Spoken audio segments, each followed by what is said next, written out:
Game time, hang time. Ruben the plug in the power, ayy. Came with a charge in my alley, ooh. Charge to the game like it's credit, Your team crowd need to edit, yeah. I see face and get it, hold up. Ooh, that's good, need a minute, need a plan to revive. Let's get a shot pressing. They say what I say, they got like 20 moves and like 100 problems. I'm James with a step back, throw that shot up, I don't miss often. No look, I had to. And just about to get underway is the starting five. The 2K Sports pregame show.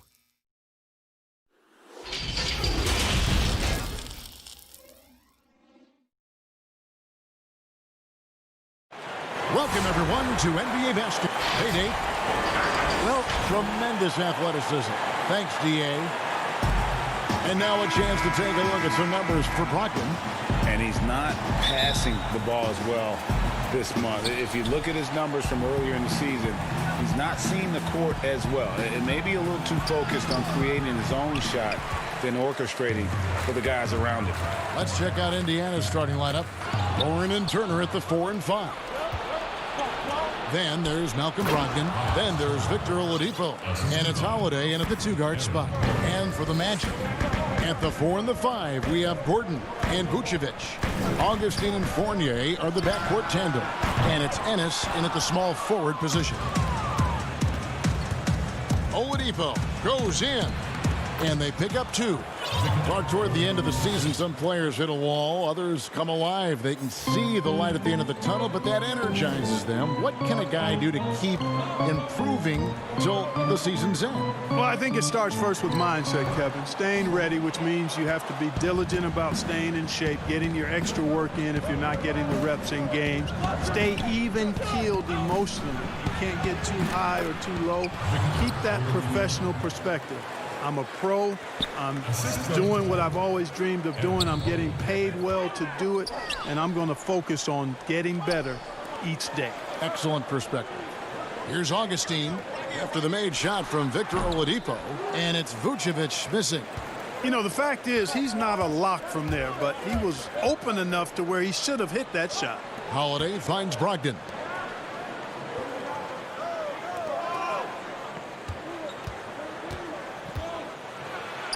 And he makes good on the layup. And creating a little separation here, gaining some confidence. Yeah, you get the sense that they're going to start stretching this lead out a little bit. Now here's Gordon. Oh, what a play! Hey, listen, Gordon once jumped over a mascot while putting the ball under his legs in a dunk contest. I mean, he's one of the most ridiculous athletes and dunkers we have in the game. The ball movement on this run has been fantastic and is a big part of why they've been able to get these good looks. And he's able to get it back. Three-pointer Augustine, and Oladipo pulls it down. Here's Indiana. They're on a 10-2 run here. And there's the call on James Ennis. That's his first foul. Orlando making some changes. Ross is checked in for Ennis, and it's Fulton for Augustine. The Pacers also with a sub. Doug McDermott, he's checked in for Aaron Holiday. Now, here's Brogdon. They count on his contributions, currently providing 16.5 points a game. Oladipo misses. The Magic trail by 8. And you hear it all the time about how they say reaching the top can be the easy part. It's the staying there that's the true challenge. And Victor Oladipo achieved stardom, but has to make his way back after his knee injury in early 2019. Brogdon. Rebound by the Magic. Or the defense refusing to give up anything easy. Love seeing that kind of intensity. Give credit what credit is due right there. A terrific assist. Pacers leading by 4. Oladipo with the ball. And it's Gordon picking him up. And now the fast break. Ross with the ball. Gordon finds Fournier. Good ball movement here by the Magic. Now Fultz.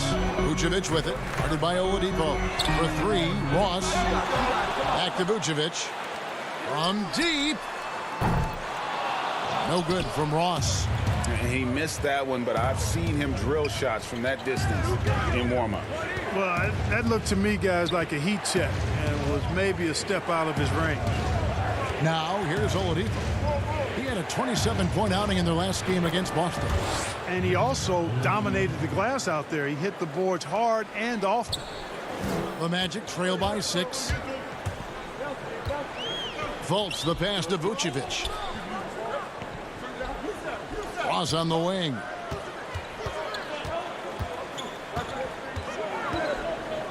Back to Vucevic. Just 5 to shoot. Here's Fultz. And the miss, not the best shot selection there. And so it's Turner with it. He brings it up for the Pacers. They couldn't put the pieces together, losing that last matchup with Boston. Actually, I thought they might be able to sustain that momentum that they picked up in the fourth quarter, but was not meant to be. Now Ross, after Malcolm Brogdon's three-pointer that didn't go, comes up empty down low.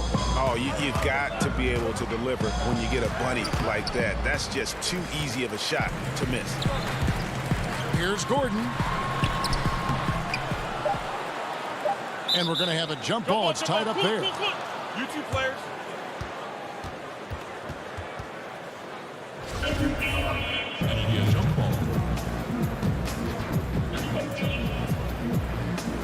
So it's the Pacers now.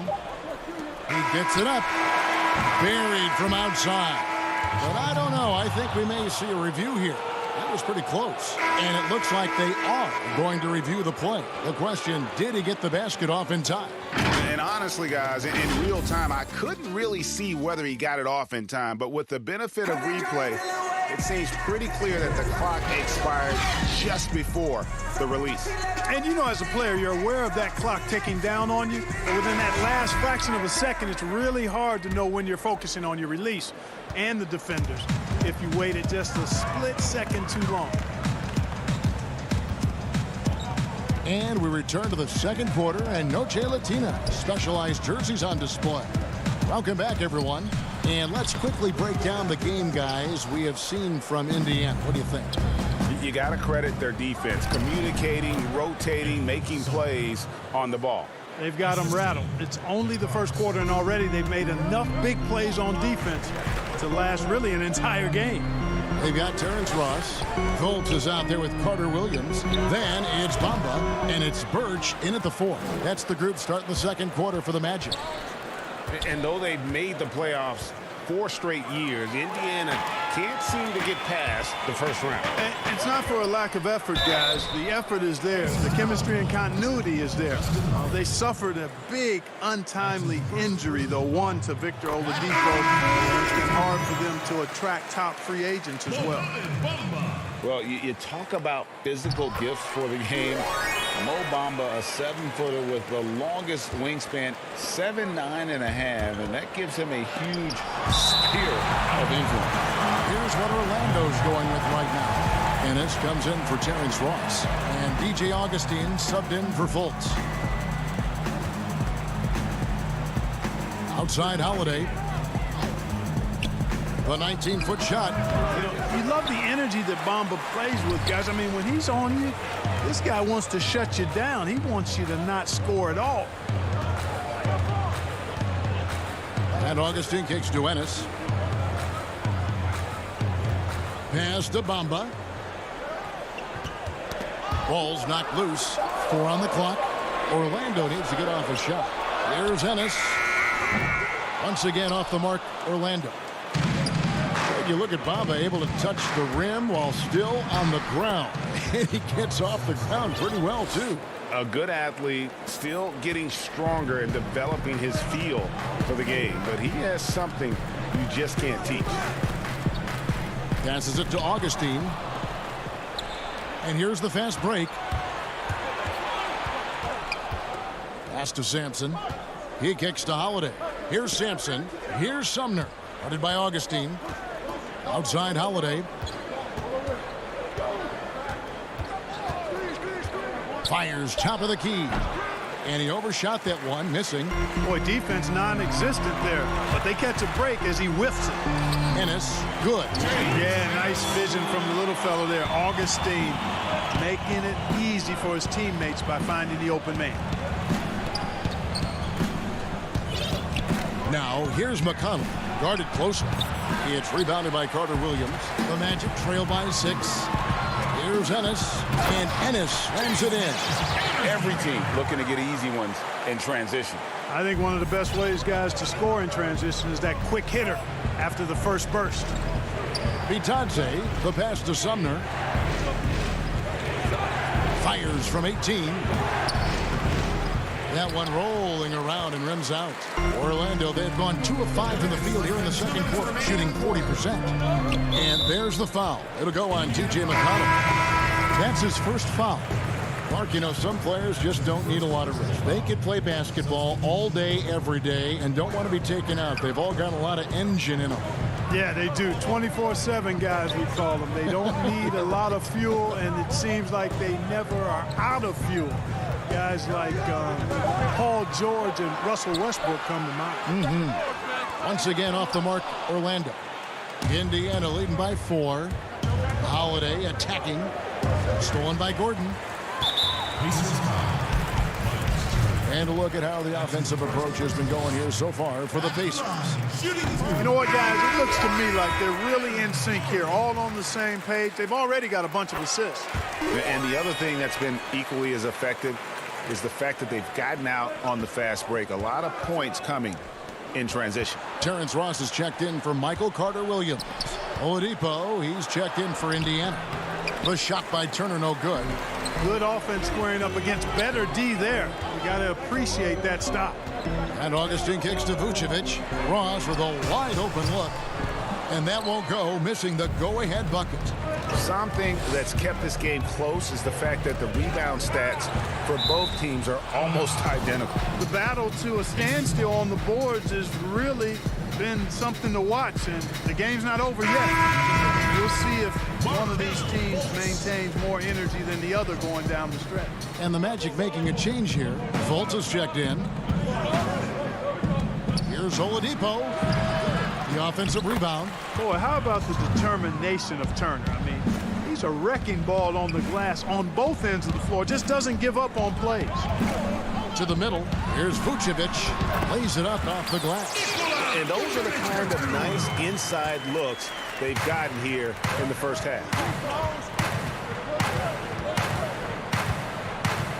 There's 39 seconds left in the first half. Oladipo misses. And Vucevic has got the ball here for the Magic. Only given up 6 here in this quarter. The Pacers beat them last time when these two teams met in Indiana. Yeah, and looking back at their last game against this club, they were badly out-rebounded. Yeah, and that turned the tide, the rebounding differential. They've got to focus and make it a team effort to really pound the glass. Gordon dishes to Fultz.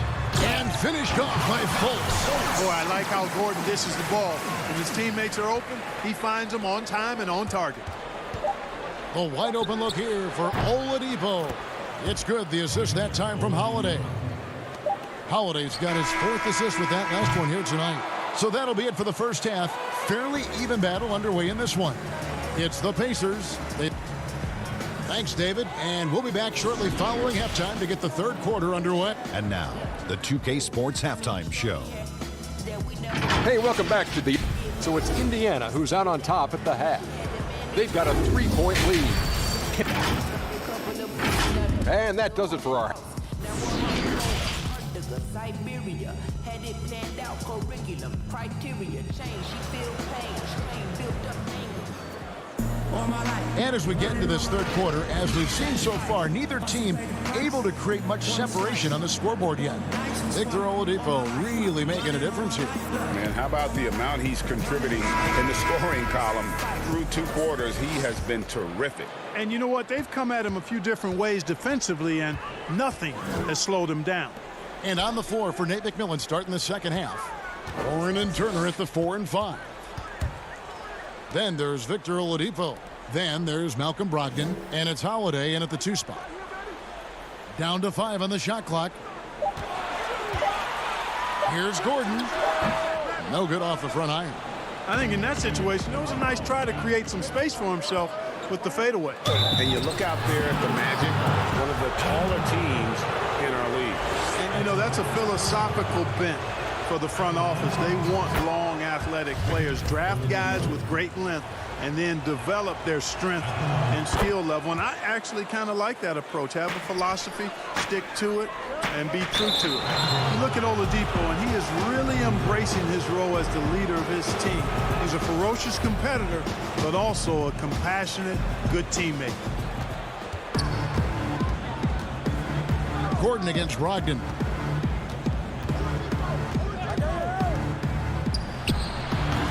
No good. Shot missing. So Orlando will take it the other way. Following this one, they get to host the Hornets. That'll be the last of 3 straight at home for the team. Shots good by Turner. Yeah, you know what? He's a skilled passer, so if you leave people open around Brogdon, he'll make you wish you didn't. Clark, the pass to Augustine. Fournier gets a wide open look. From out on the wing, he knocks it down. Fournier's got his second basket. Great pass that time by DJ Augustine.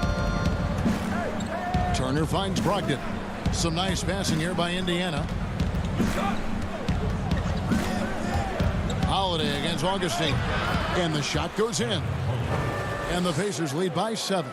Pick works well there. Not much resistance from the D. Yeah, that's not the defense you need. You got to be tougher defensively. Now the pass to Clark. And here's Augustine. He's been quiet so far. Still no points in the game. 6 to shoot. Here's Clark. He's covered by Warren. Tries again. And there's Augustine. That's good on the assist by Gordon.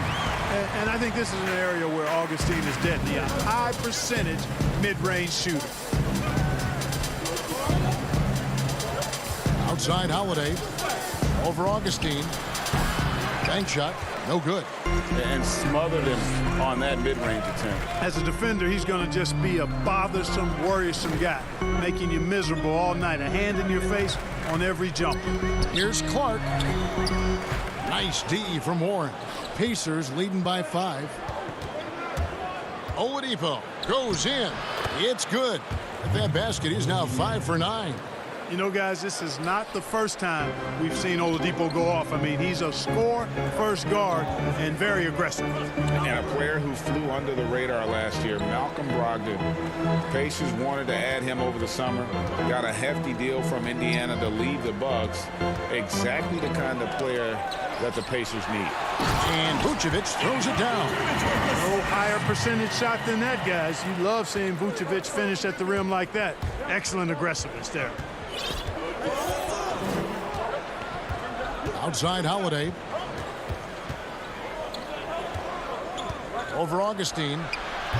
Offensive rebound Pacers. The shot, no good. The Magic trail by 5. 1:36 left in the third quarter of the game.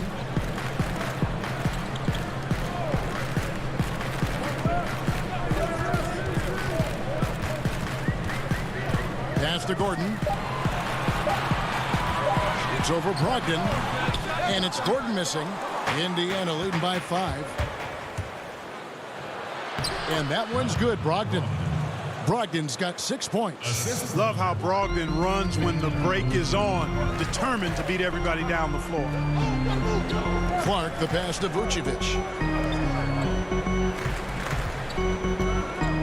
There's 57 seconds left in the third. Passes it to Clark. Fournier against Brogdon. Three-pointer Augustine. Good on the three-point shot. He's got 5.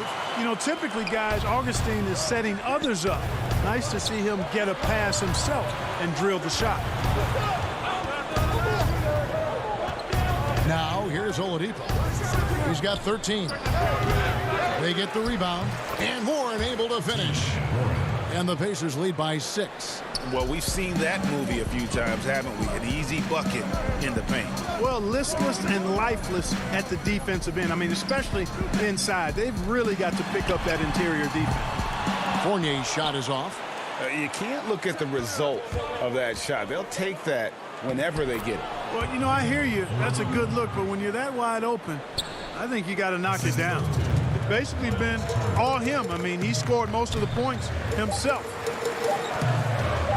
from deep three-point range. Boy, the hustle from Oladipo, you love that. I mean, he's really good at crowding shooters, taking away their airspace and making it hard for them. And so it's Indiana in the driver's seat, up 8 points at the end of the quarter. They're playing a bruising game inside, and it's working for them. And don't go away. We'll be right back. While we have the chance now, folks, let's go to our State Farm assist of the game. Yeah, an easy choice tonight. Look at the precision on this pass. Put it on a platter for him. Served him up a tasty room service dime right there, boy. Fourth quarter of action is upon us. Thanks, as always, for joining us. Fultz and Ross pair up to make the backcourt. Then it's Bamba. Then it's Ennis. And it's Birch in at the power forward. That's who's out there for Orlando. Here's Bamba. Fouled in the act of shooting. Gets the bucket anyway, so a three-point play chance for him.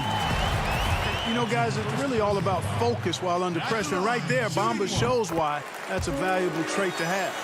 Well, when you look at Mo Bamba, with his size, around 7'1" and height, Clark, the longest wingspan, arm span ever measured at the Combine, he can dominate inside. And you know what, guys? The scary thing is he's got room to fill out. He's got room to add good muscle and weight to that frame. And once he does, he's going to be a nightmare to deal with. Kept alive. Birch kicks to Bamba. Pass to Birch. Orlando moving the ball around. Another shot. Bullseye. You know, not necessarily what you're looking for, but still able to convert. Ross with the steal. Here's Birch. Ross on the wing. Back to Birch. And it's out of bounds. They say it was last touched by Ross. That is just a careless turnover. You've got to be smarter in those exchanges. And so it's McConnell with it. He'll bring it up for the Indiana Pacers. And they're off to Philadelphia after this game as they'll take on the 76ers. That'll be the second of this two-game road trip. And, you know, even though they're on top, they're winning. I mean, they could use more from him. Trying to shut the door on this one. Shooting foul as the whistle blows. He'll shoot 2 free throws. Yeah, the defender all over. Greg, you got him good there. I mean, that's why the shot was so far off. Edmund Sumner's checked in for Jakar Sampson. You know, what a great job Nate McMillan has done since taking over as head coach, leading Indiana to 3 straight postseasons, and the style of play with which the team has played with, a credit to him and his staff. Usually, guys, he's going to knock that one down from there, proficient at operating in that medium range area. Here's Ross. That's tipped and stolen by McConnell. Ross with the steal. Out to the right wing. Shot by Ennis. Nobody around. Another miss by Orlando. And a big part of McMillan's success, getting his guys, Clark, to play hard for him every night. And I think you're right, because this team gets the most out of itself. It's one thing to assemble talent. It's another to bring people together so they're playing for each other. And these guys do that night in and night out. And Orlando making a change here. Vucevic has checked in. Fultz the pass to Bamba. And the top by Bamba. Kevin, for a young player, I like the way Fultz sees the floor. He knows and feels when a guy is open. Now, here's McConnell, guarded by Fultz. Stolen by Bamba. And stolen by McConnell. Here's Bitadze. Makes it off the glass. And the Pacers lead by 6.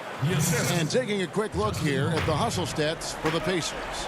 Boy, their hounding, harassing effort at the defensive end, very impressive. And they forced quite a few turnovers as a result. Yeah, also, they haven't missed a beat in terms of their fast break game. That's been equally as effective all night long. Yeah, I'd like to see more passes like that from McDermott, especially when guys are open. Orlando, they've gone 3 of 7 from the floor in the fourth. That's a 42% mark in the quarter. Fultz the pass to Bamba. Ross in the corner for the 3. Rebound by Sumner. Indiana leading by 8. The pass to McDermott.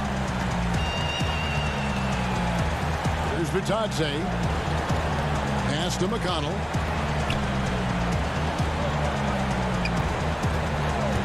Elbow shot is on the way. Oh, and that one had the right spin on it, and it is good. And nice job taking what the defenders gave him. But these guys... Boy, I tell you, Bamba's wingspan and his standing reach is ridiculous. This dude was born to throw it down. Outside Holiday. And it's Orlando with the rebound. Now Ennis looking to end his cold spell. He takes it up and plays it in. Ross has earned his reputation as a team-first guy. Excellent at distributing the ball. And out of bounds as the Magic will gain possession. Orlando making some changes. Aaron Gordon, who's checking in for Mohamed Bamba. Fournier comes in for Terrence Ross. And DJ Augustine subbed in for Fultz. Augustine passes to Vucevic. Back to Augustine. It counts! What a beautiful shot to bring him to within 3. Hey, and when you're small of stature, you have to be a fearless competitor. And Augustine is all of that. Ready to take any shot. Doesn't matter what point of the game it's at. He's ready to step up. Outside Gordon. Dishes it to Ennis. Fires the 3. It's hauled in by Warren.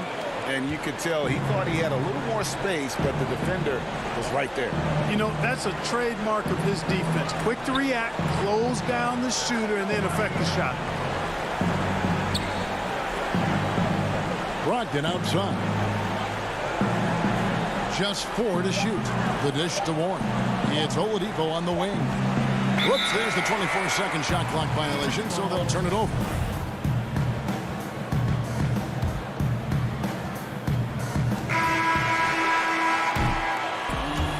So the Pacers take the win. A narrow win under difficult circumstances, Greg, as the visiting team. It really was, but that didn't seem to bother him. I mean, road team, home team, all I know. All right, David, thank you. Thank you for joining us. That'll do it for now. For Clark Kellogg, Greg Anthony, and Dick.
We've been talking so much NBA 2K21, but we wanted to stop and take a moment to thank you guys for tuning in and joining us for 45 episodes in NBA 2K20. We've had so much fun connecting with you all over this past season. So as we put NBA 2K20 to a close, we take a look back at our favorite moments on NBA 2K TV. We come to you tonight from the and his great attitude. His work inside, a big part of the DA. Thanks. Here's the starting group for the Indiana Pacers. Warren and Turner at the 4 and 5. Then there's Malcolm Brogdon. Then there's Victor Oladipo. And it's Holiday in at the 2. And for the Cavaliers, Ashman and Love are the forwards. Garland and Sexton man the backcourt. And it's Drummond in at the 5 down low. Now here's Brogdon. That one goes in. Brogdon's got the first points up on the board for Indiana. And in tonight's game, pride definitely brought at stake. When you were with the Spurs or any of the teams, talk about some of the epic conference rivalries. You played it. Well, I always go back to playing against the Phoenix Suns in the 7 seconds or less Steve Nash-led teams, along with Amari Stoudemire, and what Mike D'Antoni was introducing to the game back in 2005, 2006. Which, by the way, Kevin, everybody's doing now. Right, yeah. But tremendous talent on the court at that time. Tremendous disparity in style of play.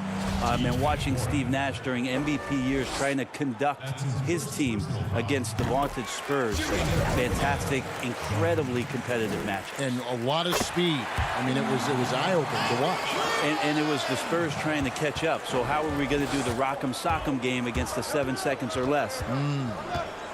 Kind of took care of it. Now here's Brogdon.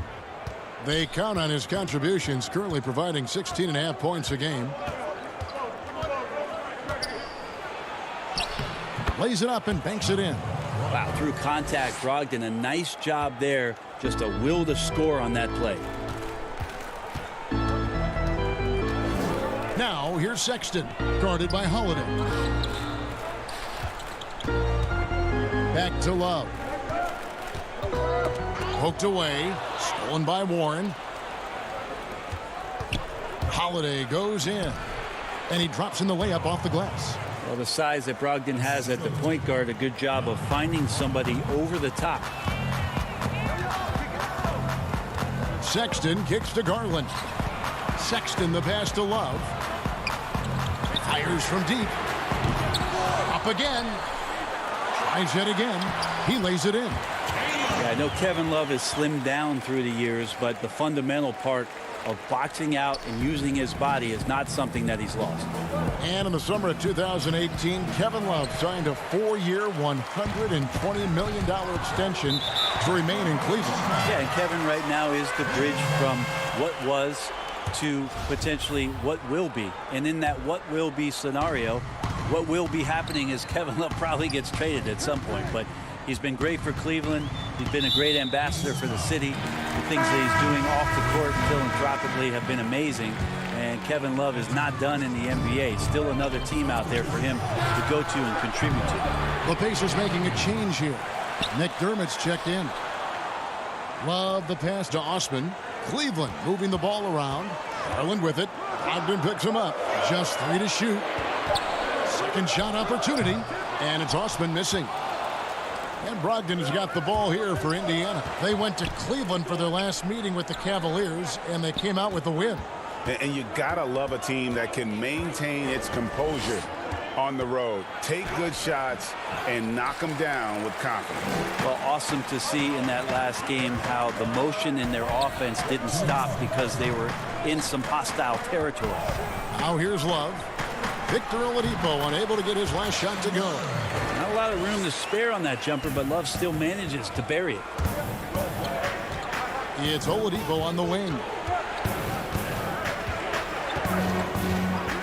And first quarter, we're about 3.5 minutes in. And the Pacers can't get it to go. Cleveland's gone 0 of 2 from deep here. And that one's good. Osman. Well, that's the kind of passing right there that makes a difference, not just in that possession, but maybe on your play for the entire game. Now, here's Brogdon. Turner The Cavaliers pull it in. Drummond's got rebound number 5 here tonight. Osman kicks to Garland. It's blocked. Well, TJ improving his awareness on defense is something that coaches are looking for. Nice block there. Second chance shot. Here's Drummond for 3. A three-pointer is right on target. Garland's got 5. And no matter who it is, that kind of D isn't going to get it done. Here's Oladipo. No good. And they can't put an end to this drought. Cleveland leading by 5. Sexton the pass to Osman. Pulls up. The shot's good from Love. Love's got his 3rd bucket of the night. Oh, great ball movement there. Guys, they're looking for a way to score here. Yeah, they've had a tough time taking the lid off. Brogdon. It's Drummond with the rebound. Well, that's just enough defensive pressure on him to throw off that shot. I bet he gets a good look at it next time and hits it. Love kicks to Garland. Knocks it loose. And the ball goes out of bounds. Last touch by Brogdon. There's 10 seconds left here in the first quarter. The wide open look here for Garland. A chance to extend the lead to double digits, but it's no good. And so it's Cleveland, bringing the quarter to a close with a 7-point.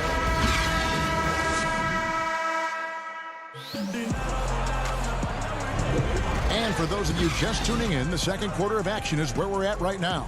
And from what you guys have seen so far from Cleveland, well, what's your take? I mean, the rebounding was the difference in that first period. You've got to block these guys out. Yeah, rebounding can also be just about will, and they showed some of that in going in there and collecting some boards. Nance and Thompson are up front. Then it's Porter. Then there's Garland. And it's Windler in a 2-guard. That's the 5 for Cleveland right now. Back to Holiday. The 3-ball hits the 3-point bomb. Holiday's got the first basket of the second quarter for Indiana. That's just a lapse right there. No matter what, somebody has to be there and get a hand up in the shooter's face. Here's Porter. They get it again. Great positioning on the putback. Hard for opposing teams to box out Nance because of all the activity that Larry Nance Jr. has. Plays alive on every possession. Now, here's McConnell. He's gotten some minutes, but nothing on the board yet. And the shot is good. And their shots are falling now with more regularity than we saw at first. And for the Cavs, their #1 goal is to identify a young superstar to build around. Yeah, they've had a nice collection here of guys that they hope step up and step out. Cleveland's only 2 Rookie of the Year award winners have been LeBron James and Kyrie Irving. Franchise changers hard to find. Here's Sumner. McConnell with it. Garland picks him up. And Darius Garland picks up the foul. That is his first foul of the game. And we're now about a minute and a half into the second quarter. Outside Holiday. Shot clock at 6. 13 feet away. Well, the key there is Larry Nance Jr. staying with his man, the versatility to guard maybe the 3, 4, and 5 spots. Pass to Windler. The putback, it's good on the putback. And the Cavaliers lead by 6. And those second chance points really become almost like bonus points when you can get them. And again, it's the Pacers from deep. That was big because they dug a big hole in the first quarter, but starting to show signs of life. Now, here's Garland. Defense is right there.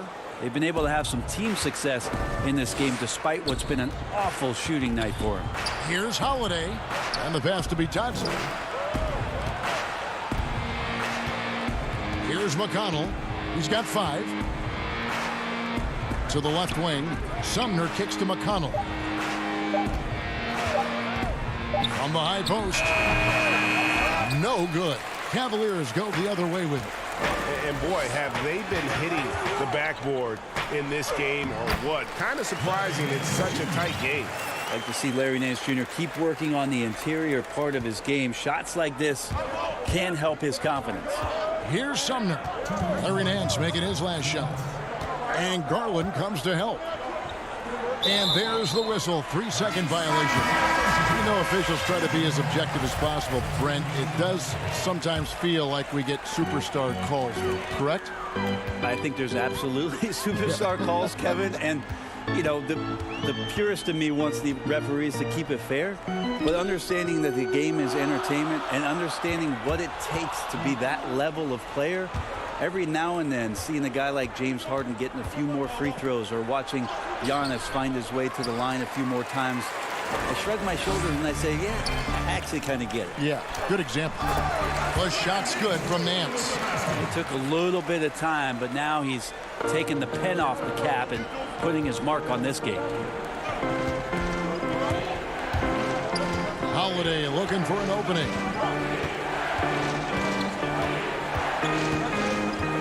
We've got 1:08 left here in the second. Goes up on the high post. They get it back. And so it's Exum with it. They'll bring it up for the Cleveland Cavaliers. 7-point game, the biggest lead in the game. Porter, terrific assist, a nice finish. Solid play all around. They're getting on a roll inside. Their last 3 field goals have come from the paint. Holiday up top. He's averaging just around 8.5 points a game.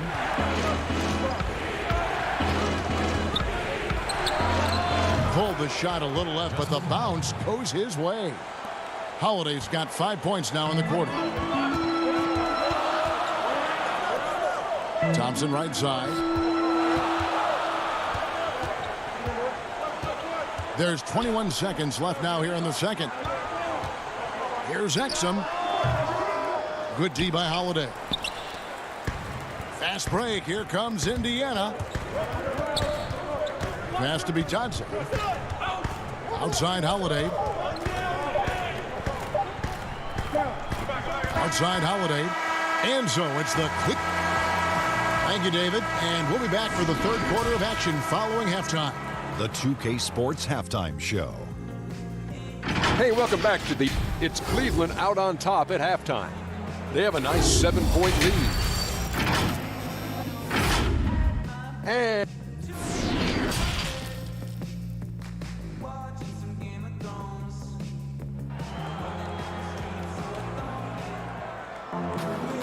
if you're just joining us in this one, first half is in the books. 1 half to go. Kevin Love with a strong contribution so far in this one. Yeah, it's been a great performance from him, really staying focused on quality shots. Yeah, this is showing that they're not going to play at anybody else's pace but their own. And now let's check out the lineups courtesy of Gatorade, all fueled up and ready to go for the second half of basketball. On the court right now for the Pacers, Warren and Turner at the 4 and 5. Then there's Malcolm Brogdon. Then there's Oladipo, and it's Holiday in at the 2. A quick shot there, and it's off target. The Cavaliers leading by 7. The rookie class last year was very impressive, especially the top 5 picks earning all rookie first-team honors. Collin is one of those guys last year, 3rd among rookies in scoring, and really was good towards the tail end of the season. Cavaliers shooting 41% for the game. Net falls. Great assist by Love. Sexton's got the lead up to 11 now for the Cavs. Yeah, Love can scan the floor. He's always looking for the late cutter and patient with that decision. Here's Brogdon, 18 feet away, and he knocks it down. Brogdon's got 6 points. And Sexton, the 3rd rookie ever to average 16 points per game with over 40% from long range, and Brent over 80% from the line. Yeah, a lot of that, Kevin, came late in the season as he tried to get his footing early on. Scored 20 points or more in 8 straight games. He was the first rookie to do that since Tim Duncan did it back in 1998. Now here's Oladipo. After Colin Sexton's miss, over Sexton. And a rebound goes to the Cavaliers. Drummond's got double-digit rebounds now in the game. And this has been an outstanding display on the boards, and it's a big part of why they have a lead in this game, doing the dirty work down low. Holiday looking over the floor. Jumps over Garland. The shot by Holiday, no good. Team starts the second half missing 4 of 5 shots. When does the coach possibly call a timeout and reiterate what he talked about at halftime? How many times have we seen a possession like that from them today? Ending with a basket, coming off a pretty pass.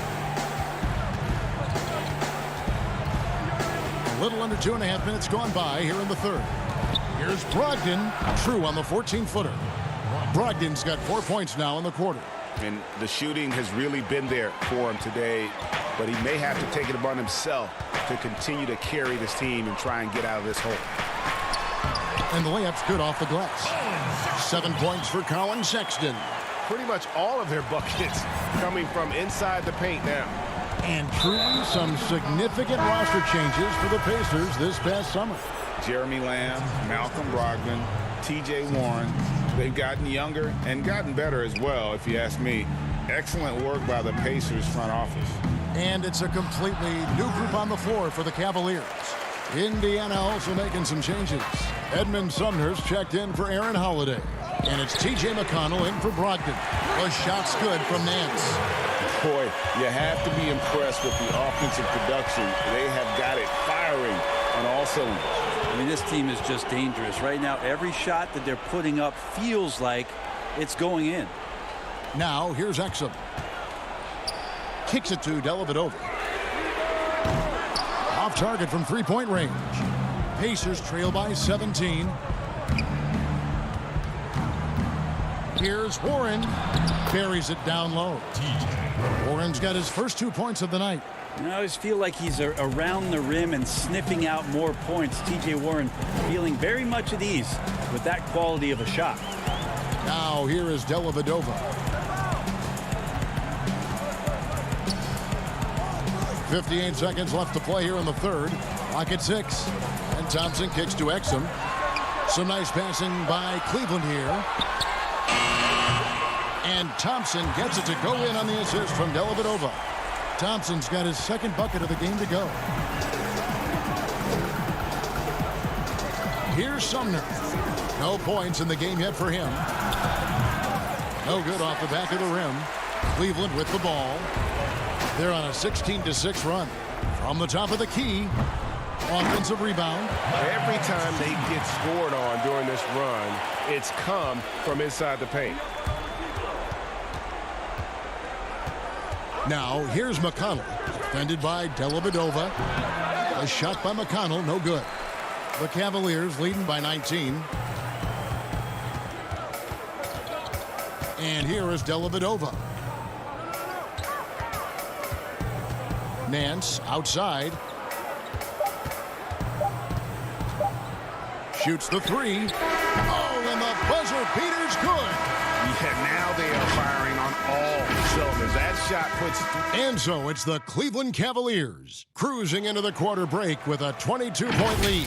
And defensively, we got to keep... And we reach the fourth quarter in a game that may be already out of hand. So Oladipo will bring it up for the Indiana Pacers. After this one, they're off to Philadelphia to take on the 76ers. That will conclude their brief 2-game road trip. Nance and Thompson are up front. Then it's Porter. Then there's Sexton. And it's Windler in at the 2-guard spot. That's the 5 for Cleveland right now. He kicks it to Sexton. Thompson right side. McDermott with the steal. To the paint. Here's Oladipo. Well-timed pass, and he goes straight to the bucket for the layup.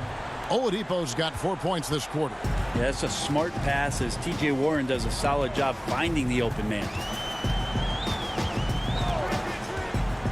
Now, here's Sexton. Guarded by Oladipo. Oladipo with the double team. Pass to Porter. Stolen by Warren.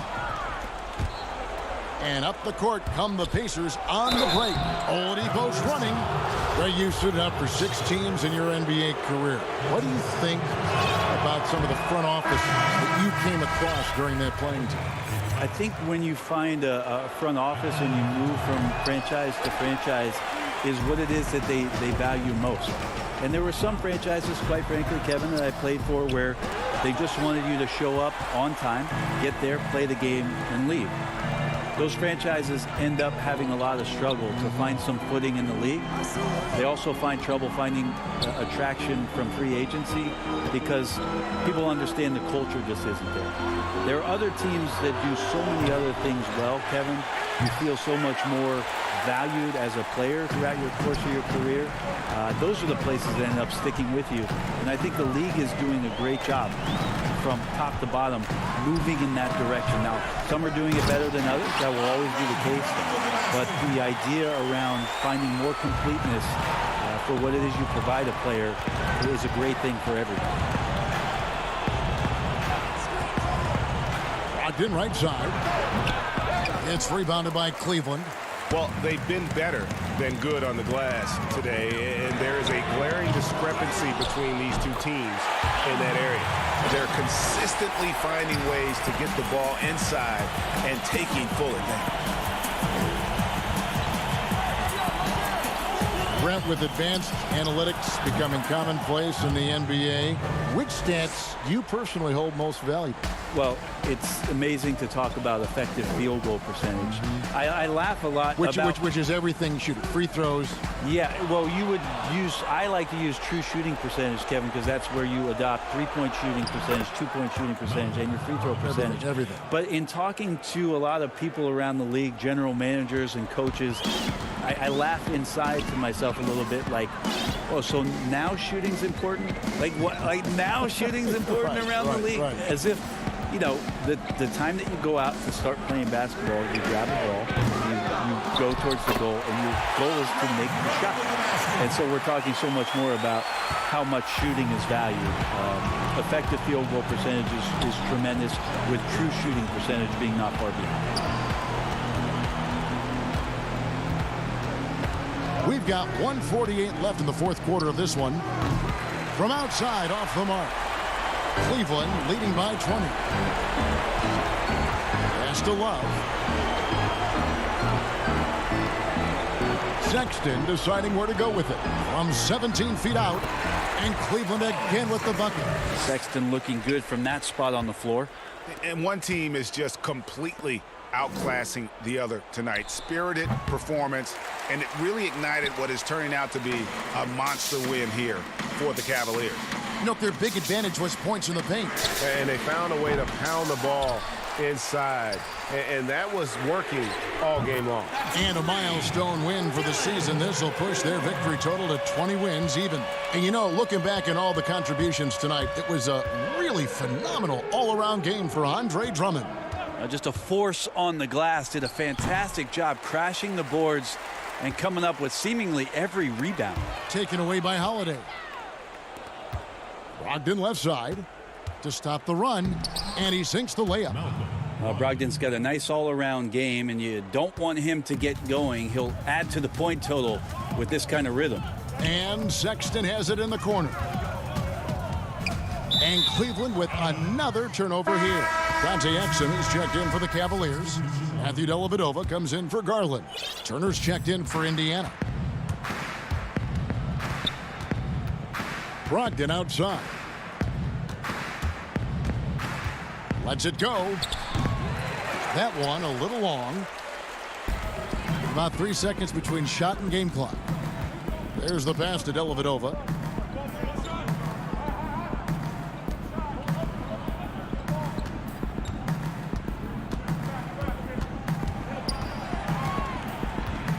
Clock at 4. Shoots. Drummond trying to get himself free, and it's Dellavedova missing. And so it's Cleveland taking care of business in this. All right, David, great job. Thanks so much. And that'll wrap it.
Welcome to this very special episode of NBA 2K TV. I'm Alexis Morgan. And I'm Chris Manning. Special episode because we have reached number 200. Here's Tatum and slam. In your face.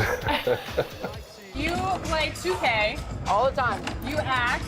Yeah. Oh, yeah. And now you have an album. Anything you can't do? I can't lose to playing you. So I just got off of your live stream seeing you react to winning the confident and ready for action, the Bulls as they headed to the locker room earlier on.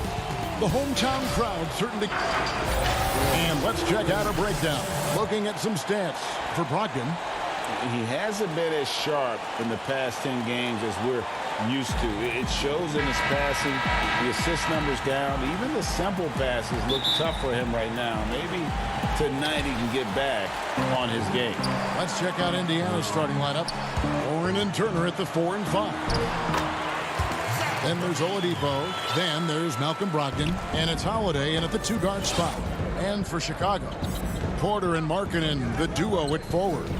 White and Levine team up in the backcourt. And it's Carter in at the center position.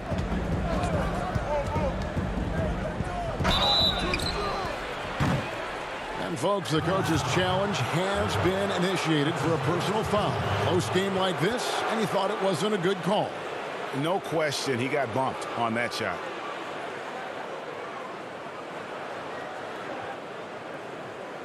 And I think when it comes to some of the more difficult calls to make, personal fouls can be tough. The action is so fast that it's really tough to catch everything in real time. The wonders of technology, Greg. We've seen replay reviews so effectively and involving the coaches by being able to. A challenge like this is something a lot of people have been hoping for. And so the word is in. They've decided that the call stands as it was made on the floor. And, you know, even if a coach still feels this wasn't the right call, you got to acknowledge the effort being put in to reviewing it. The double checking and the game continues on. Levine can't hit. Well, Zach LaVine possesses a speed, Chris, and a burst that makes him a very tough matchup. Yeah, and he has a great first step. I mean, when he's trying to beat a defender off the bounce, you can't let him get an edge to the hoop. He'll flush it on your head 9 times out of 10. That's his first personal foul.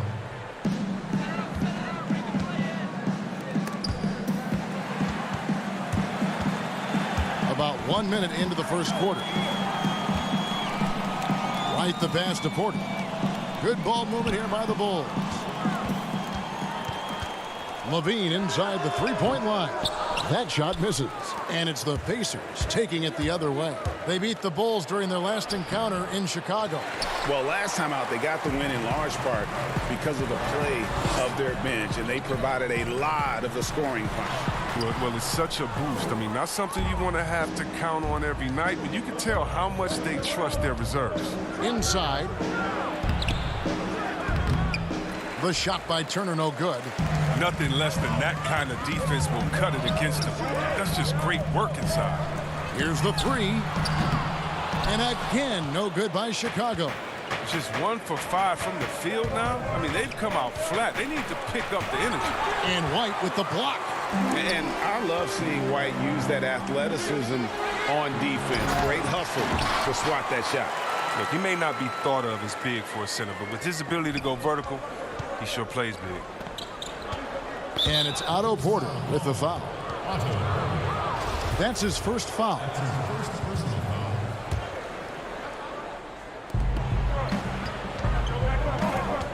White against Brogdon. They grab their own miss. He makes so many hustle plays, and here he's working the offensive glass from the tip-in. Stolen by Warren.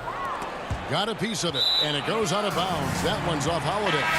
And let's check out a breakdown looking at some data for White. Since the break, he's been simply stellar, getting around 24 points per, 4 assists, and 3 rebounds. To have a scorer like him consistently deliver you points makes such a big difference for a team. Yeah, it gives you something you really can rely on going into every game. And you can also work off of him to look to create for others. They get it back. Markkanen got a hand on it. Here's Oladipo. Played in with a nice touch off the glass. The shoe culture becoming a bigger part of the game. Signature shoes, custom shoes, collections. P.J. Tucker with over 4,000 pairs of shoes. See, Webb, are you a collector? I love it, and it's all because of the Jordan phenomenon. What Michael Jordan did for the game, not just with the shoe, but what he did for the game and making it be so cool in the culture. I got to give my boys in Michigan, I got to give us a little credit too with what we did there. But the shoe game has definitely become something that's just crazy out of control. I love it, but no, yeah, I'm a little bit of a collector. Oh, the officials are all over that one. The Bulls shooting their first free throws tonight. The first trip to the stripe in this one. And on the season, you know, they're hitting about 76%, which is a decent rate. Some changes for Chicago. Young's checked in for Markkanen. Chandler Hutchison comes in for Porter. And Chris Dunn subbed in for White. Oh, it's all about the assist on that play. He puts it in the perfect spot. Pass to Hutchison. Young with the ball. Shoots over McDermott. Shot's good from Young. And their post play has been really solid right off the bat. And it's McConnell with the ball. He'll bring it up for the Indiana Pacers. They couldn't put the pieces together, losing that last matchup with Boston. And that was a shocker. Hard to believe that they dropped the ball, so to speak, on that one, and probably a tough pill for them to swallow. Well, it's just a reminder that nothing comes easy in the NBA. I don't care who you're facing. You're not going to win if you're not at your best. Great work to find the space to get off the open jumper. He's going to work hard for those. Young left side. Shot left block. And it's blocked. And so it looks like the Bulls will retain possession here. Luke Cornett, he's checked in for the Bulls. Denzel Valentine comes in for Satoransky. In Indiana with a change here too. Sumner's checked in. 4 on the shot clock. From deep. That shot off. And already they've staked out a noticeable advantage in terms of aggression and controlling the backcourt. Yeah, they're going to have a nice little run here. And here are the Bulls now, trailing here by 8. Count it. What unselfishness from the young guard Dunn. He's making more of an effort to distribute the ball. Sumner kicks to McConnell.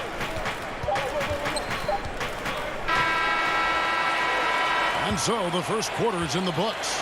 Pacers lead by 6. After this break, we'll be back with the start of the second quarter on...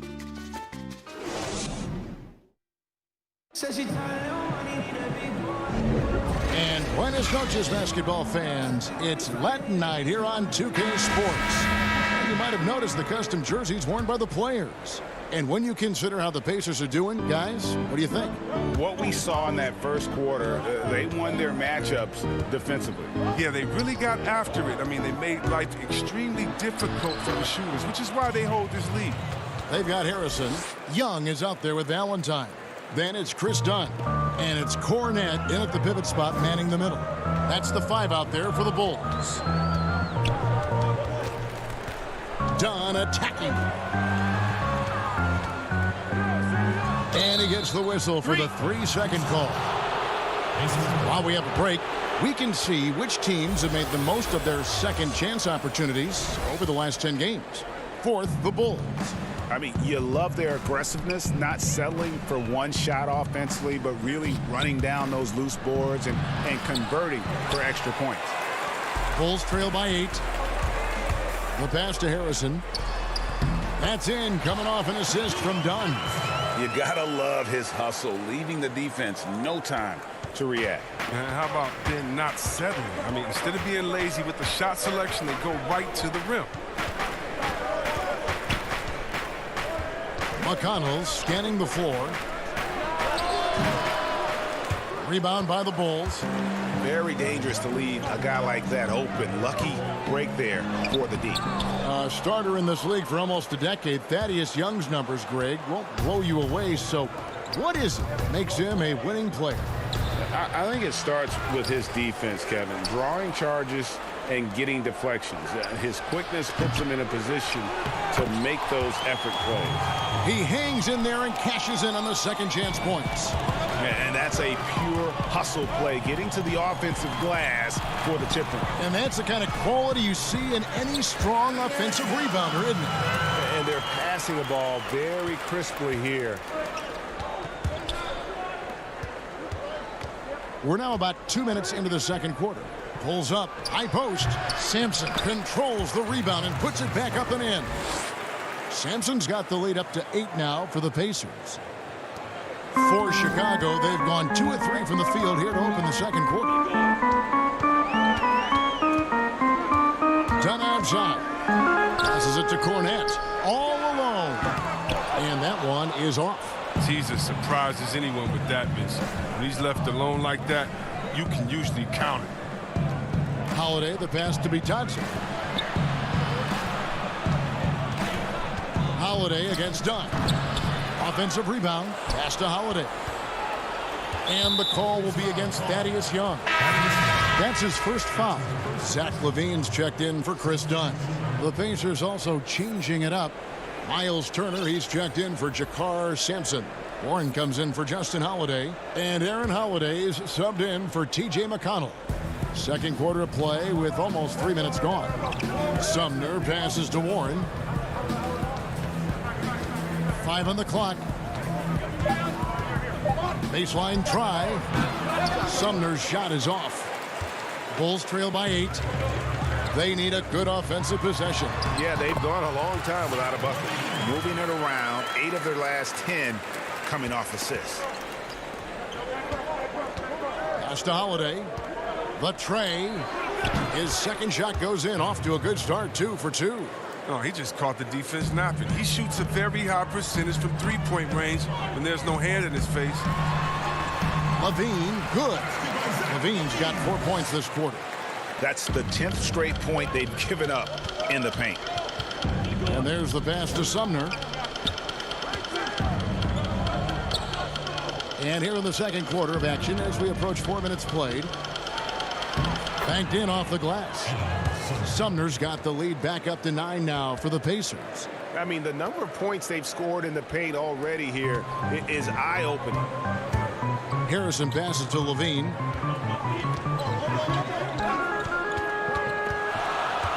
Steps back and fires.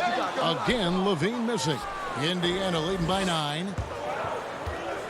Outside Holiday. To the inside. Young with the steal. Stolen by Warren. And if they're thinking they can get a 2-for-1 here. You just have to manage the clock correctly. You know, sometimes it's easier said than done if you also want to get a good look. And the Pacers tack on 2 more. And the lack of effort to fight over the screen there makes that an easy shot. We see this all too often. You have to be willing to put in the work.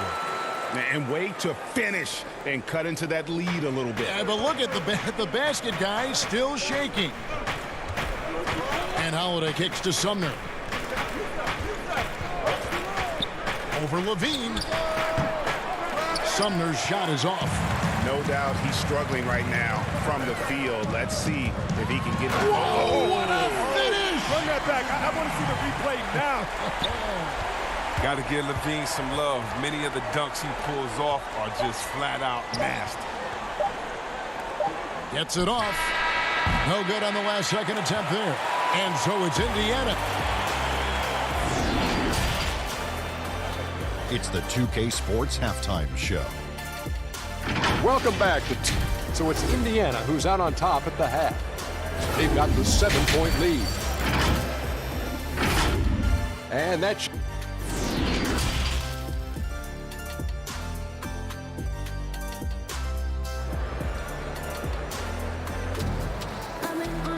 And we've got third quarter of basketball for you. 2 quarters in the books.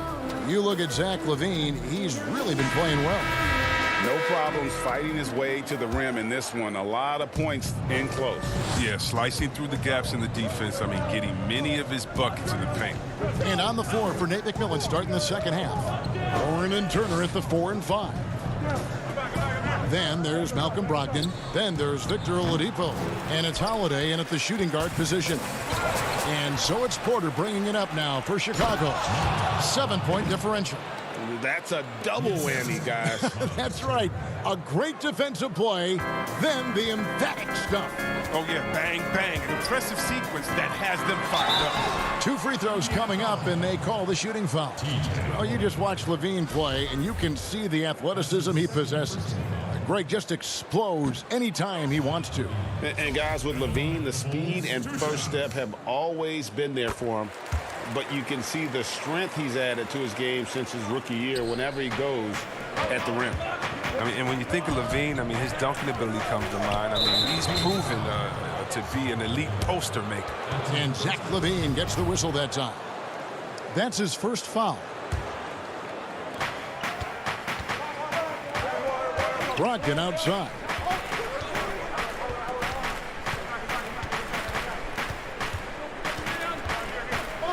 From deep three-point range, Carter pulls it in. Turner with the steal. Down low. And Warren the bucket on the assist by Turner. Warren's got his second basket of the game. Big miscommunication on defense. He recognizes it and quickly takes advantage. Yeah, they're pouring it on right here. Trying to give the opposition no light at the end of the time. It's good on the putback. Oh, he's just such a terrific offensive rebound. I mean, Carter Jr. excels at using his big body to his advantage on the glass. Brogdon with it. Now defended by LaVine. Brogdon outside. Over LaVine. Here's Warren, and plenty of contact on the shot. So 2 free throws coming up. And the foul goes against Chicago. Pacers have gone 2 for 2 in the game at the line. And typically a strength of theirs, 79% on the season. Some changes for Chicago.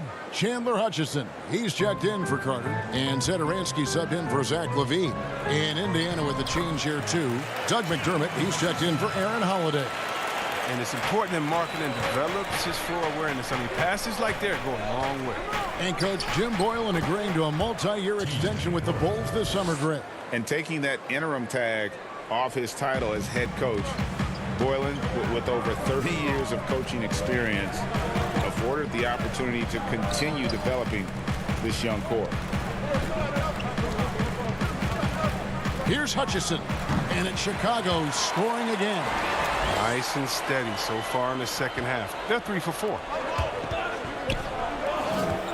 And Oladipo, here we go, and finished off by Oladipo. Extra on that one, fellas. Nobody's stopping that. Not when he comes in there with that tomahawk. That's just too much force. Markkanen can't get it to go. It's a +5 advantage for them in rebounding after that one. Shots good by Turner. Yeah, that's the 3rd bucket in a row from the paint. This defense needs to clog those lanes in the middle. Here's Satoransky, and foul on the shot, so he'll get a chance at the line. And not many checks in the NBA, but C-Web, Tomas Satoransky leading the way on that front. Yeah, best player from a country that is having a golden age for their national team. Satoransky, I mean, he said that he's very proud to represent the Czechs in the NBA, and he's doing a great job at it. Justin Holiday's checked in for T.J. Warren. Brogdon outside. Tries it from the top of the key. Again, Indiana. And there's 1:45 left in the 3rd quarter. Satoransky the pass to Hutchison. And Satoransky kicks to Porter. Bulls moving the ball around. White. And again, no good by Chicago. Indiana leading by 12. Here's Oladipo. Yes, and it's Holiday with the assist that time. 6 points for Victor Oladipo. You like seeing Holiday get his guys involved. His coaches love when he's being unselfish. And it's Brogdon off the drive. That one falls. And the Pacers lead by 16. And 10 of their last 12 coming off assists. Here's Satoransky, and the layup is good. Satoransky's got 4 this quarter. Oh, look, and the D will give it to you. That's where you want your shots coming from. Arm's length from the bucket. And Oladipo kicks to Brogdon. Buries the long-range jumper. He's getting hotter the deeper we get into this game. I mean, he didn't give him much of anything in the first half. Passes to White. 41 seconds left here in the third quarter. The shot will not fall, so Indiana will take it the other way. Pass to McDermott. The dish now to Oladipo. Brogdon kicks to Holiday. And it's off from three-point range. And no need to rush this. Let the clock run down. Yeah, no need to give the ball back here. You want to close this quarter with momentum. It's tipped. Stolen by Markkanen. Hits the layup after the sweet pump fake to freeze the D. Markkanen's got his first bucket of the night. Here's Oladipo. And oh, he hits the buzzer beater. One eye on the rim, one eye on the clock. Nice. And so it's Malcolm Brogdon making highlights for the Indiana Pacers. He finishes with 9 points in the quarter. The D is having all sorts of problems with him. And we've got more NBA action on 2K Sports coming your way after this break. And let's go back to a terrific pass that we're calling tonight our State Farm assist of the game. And definitely deserving of the prize tonight. How about the read he made here? Looking like a point guard, putting the pass right on the money. Oh, beautiful feed. Always a luxury to have a big man who can see the whole floor. And 1 quarter to go in a game that to this point has not been an evenly fought contest. Markkanen and Carter are up front. Levine at the 2 with Porter at the 3. And it's Dunn in at the 1. So that's the 5 in the game for Chicago. The Pacers making a switch here. Turner's checked in. The basket counts and 1. He'll go to the line with a chance to make it a 3-point play. All players look for an edge, Chris. For example, certain guys are just so deceptive with the ball in their hands. I mean, you're always looking for whatever can give you that advantage. Two of the best. Players and people can complain as much as they want, but Harden getting to the line is genius because he knows how you're guarding him, and basically you gotta stay away from him to guard him because he's so skilled. And by the way, Curry does the same thing, and Curry, one of the smaller players in the league, always finding a way to take the contact, take the bump, but to get the scoring up. And I think as a fan, for me, I know as a fan for me, it's fun watching the cat and mouse game between the offensive player and the defender, seeing who can get the best of each other while involving the ref. They just control their bodies so well. They know exactly what they need to do to get that call. And it's all on the spur of the moment. I mean, this is all on the fly. Such genius to watch. A shot by McConnell, no good. Bulls trail by 15. And Levine, here we go. And it's sent back by Turner. McDermott with it. Markkanen on him. Yep, it counts. Hard to imagine them losing this game if they can keep shooting like that. Dunn kicks to Levine. The 3. Offensive rebound. Back to Dunn. On the wing, Levine. From the arc. And that's a foul called on Lauri Markkanen. That is his first foul of the game. Solid at realizing when to take these shots. Levine's eyes light up. His passes are coming his way. Catching up on the changes now for Indiana. Warren comes in for Jakar Sampson. And Brogdon subbed in for T.J. McConnell. And here's Dunn. He'll bring it up for the Chicago Bulls. They trail by 14. When this game is done, they'll be off to Miami to take on the Heat. That will be a getaway game for them, a 1-game road trip. Here's Levine. Again, Levine missing. Indiana's gotten off to an 0-for-2 start from downtown here in the fourth quarter. Holiday, the pass to Warren. A good finish at the rack off the slick feed. And they're forcing the ball inside, and it's working like a charm. Porter with it. Now defended by McDermott. Releases from 15. The putback. Great positioning on the putback. The timing on display. I mean, you got to respect Wendell Carter Jr.'s ability to read where misses are going. Powerful. Holiday against Levine. Back to McDermott. Pass to Brogdon. 6 on the shot clock. Carter pulls it in. Carter's got 9 rebounds in the game, getting it done. McDermott with a steal. It's deflected. Here's Turner. Chalk up 2 there. And the Pacers lead by 16. Just a late reaction there from the defense, and he is always going to finish that. Here's Dunn. A new 14 for the Bulls. As soon as Levine hits a few of these, you know he's feeling it. Just keep getting him the rock. The Pacers have gone 5 for 9 from the field in the final quarter so far. And Zach LaVine gets the whistle that time. That's foul number 2 for him. Bulls making a switch here. Satoransky's checked in. The Pacers also with a sub. Oladipo's checked in. Chicago foul call. Coming into the NBA, Victor Oladipo, Greg, drew some comparisons to Dwayne Wade, but it was working out with D-Wade that helped take Victor's game to the next level. And listen, anytime you're the second overall pick, which he was back in 2013, stardom is expected. It just took a while. Now he's got to apply that same work ethic to overcoming the knee injury. Levine kicks to Satoransky. No good with the triple. Indiana leading by 15. And so just rolling to the finish line now in what has been a very confident-looking performance for Indiana. Their superior ball handling won it for them. And fewer turnovers equals greater scoring opportunities. Any coach will tell you that. If you take care of the ball every possession, and this is a perfect example of what happens when you do. And for the year now, they'll ramp up their win total to an even 40. And what a tremendous standout performance it was for Malcolm Brogdon. He was everywhere defensively, offensively. The effort we saw from him tonight, I think, was the difference. And the Bulls with another miss. And that was a little bit of a range check for him. Trying to take advantage of that extra space on the perimeter. We see a lot of this now. Porter finds Markkanen. And he gets the whistle. 2 free throws coming up. T.J. Warren picks one up. And for a player that didn't come in with a lot of fanfare to the NBA, Markkanen is one of the top young players in the league.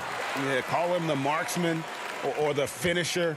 Call him Larry Bird, if you like. Fantastic stretch 4, who showed he could be a focal point of an offense, can play on an edge as well, and is just scratching the surface of his potential. And they came in determined to take this one. It's going to be a happy flight home. Yeah, there's no doubt as to who was the better team. I mean, they proved it with this win. And stolen by McConnell. Here's Sampson. The shot's good. And the Pacers lead by 19. And credit the whole team. It was a focused, concerted effort to put this one away. Yeah, I love how they play for one another out there. No signs of selfishness. Just a total team effort. That's his first personal at the line for the Pacers. And the first one drops. Taking 2 shots. So he gets them both.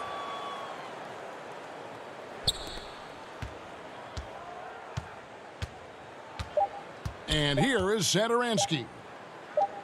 Takes the 13-footer, can't get it to fall. So no problem for Indiana. Thank you, David. Great interview once again. And that'll do it, folks.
Where do I start? Where do I get my rhythm? Where do I get my groove? I always start off with a bounce. You just start with a bounce, and then you see. I'm part of the baddest game, most successful game in the world. I went to Portugal this year, and the young tour guide goes, "It's Doris Burke from 2K." It wasn't Doris Burke, the announcer. It was Doris Burke from 2K.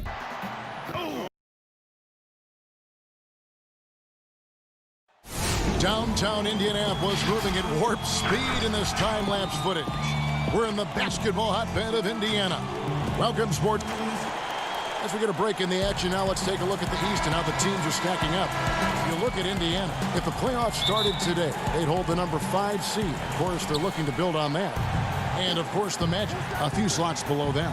And right now for the Magic, they haven't had the great season that some were expecting, but it hasn't been a disaster.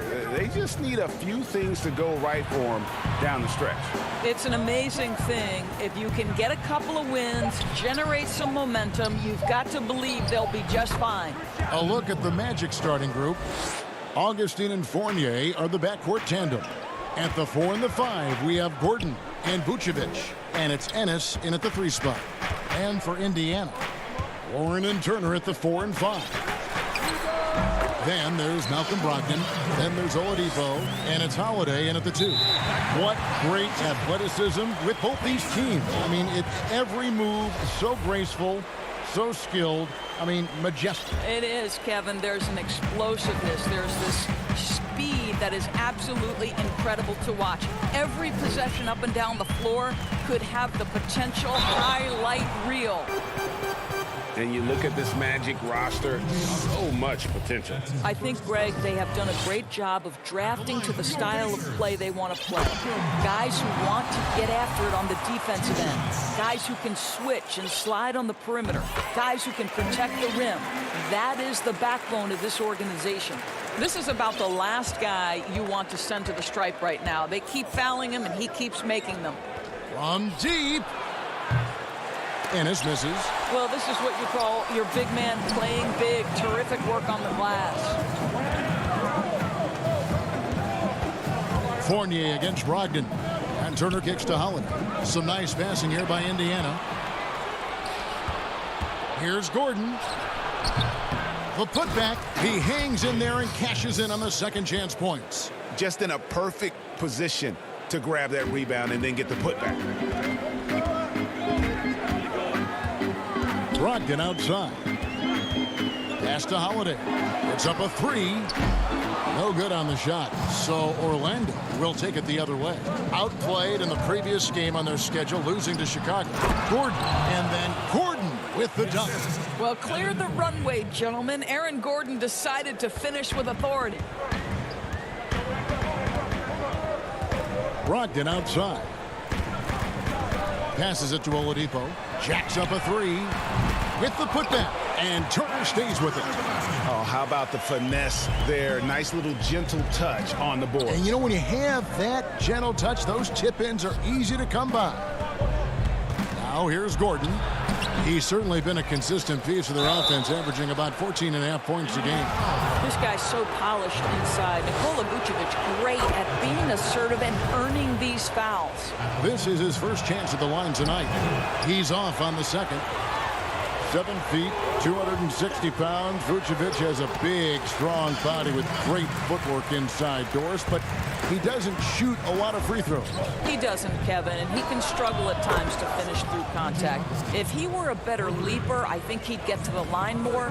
This guy is just so smart and elusive with his footwork. So this is a big-time player now, make no mistake. Here's Brogdon. Magic knocking down the tray. Oladipo for 3. About 3 minutes gone here in the first quarter. Vucevic, the pass to Fournier. Now here is Augustine, guarded by Holiday. Back to Gordon. Stolen by Holiday. Fast break. Here comes Indiana. Here's Brogdon. And he drops it in from the low post. Brogdon's got 8. Well, this is one aspect you'd like to see more of from T.J. Warren. We know he's a great scorer. Pretty dime there. Here's Fournier. Count it. Just setting the tone with an aggressive move to the rack. And where's the help defensively? To me, Greg, that's a complete lack of communication on that side of the ball. These guys need to be talking to each other. Outside Holiday. It's hauled in by the Magic. Got his hand out enough on that one to bother the three-point attempt. Great hustle on that one. You know, we talk about this time and time again, trying to stay connected to shooters along the perimeter. Nicely done. Whistle blows. Basket is good. So a chance here for a three-point play. So it'll be Malcolm Brogdon shooting. DJ Augustine picks one up. So a new group on the floor for Orlando. Here are the Magic now. They trail by one. The Pacers beat them last time when these two teams met in Indiana. Yeah, and looking back at their last game against this club, they were badly out-rebounded. Well, Markelle Fultz continues to develop his floor awareness. Passes like that will create all kinds of chemistry. And for him to shoot from that distance is a bit of a head-scratcher. I think as a player, you have to know your strengths and play to them, and that is not within his range. McConnell scanning the floor. In the corner, it's Brogdon. Off the mark there with the three-point shot. Yeah, they got that one, but early on, it's really been a struggle for them to secure that defensive backboard. Really left alone that time. And their offense already in a flow. Some stellar shooting to jump out to this lead. The pass to Bitadze. Will it go? And it's Malcolm Brogdon with the three. Brogdon's got 14 points for the game. And guys getting into a nice groove here, starting to feel it. And this is partly what the game has become, right? A matter of dueling three-point opportunities. And so both teams trading buckets as we end the first.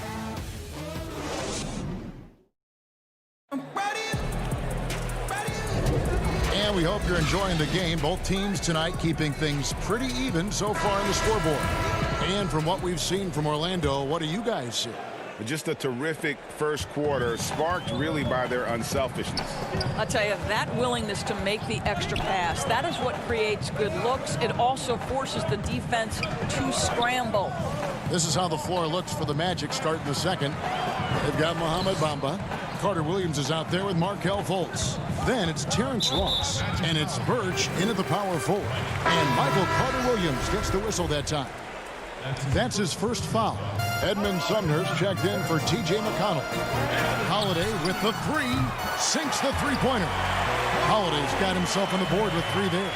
And back in his day as coach of the Blazers, players called Nate McMillan Sarge for his style. Very tough and demanding. The beauty, though, Greg, to me is Nate McMillan has adapted. He has given more leeway for his players and his assistant coaches. He's willing to take players aside and bring a more personal approach. And I think in today's NBA, that's critical. And it goes out of bounds. And last touch by Carter Williams.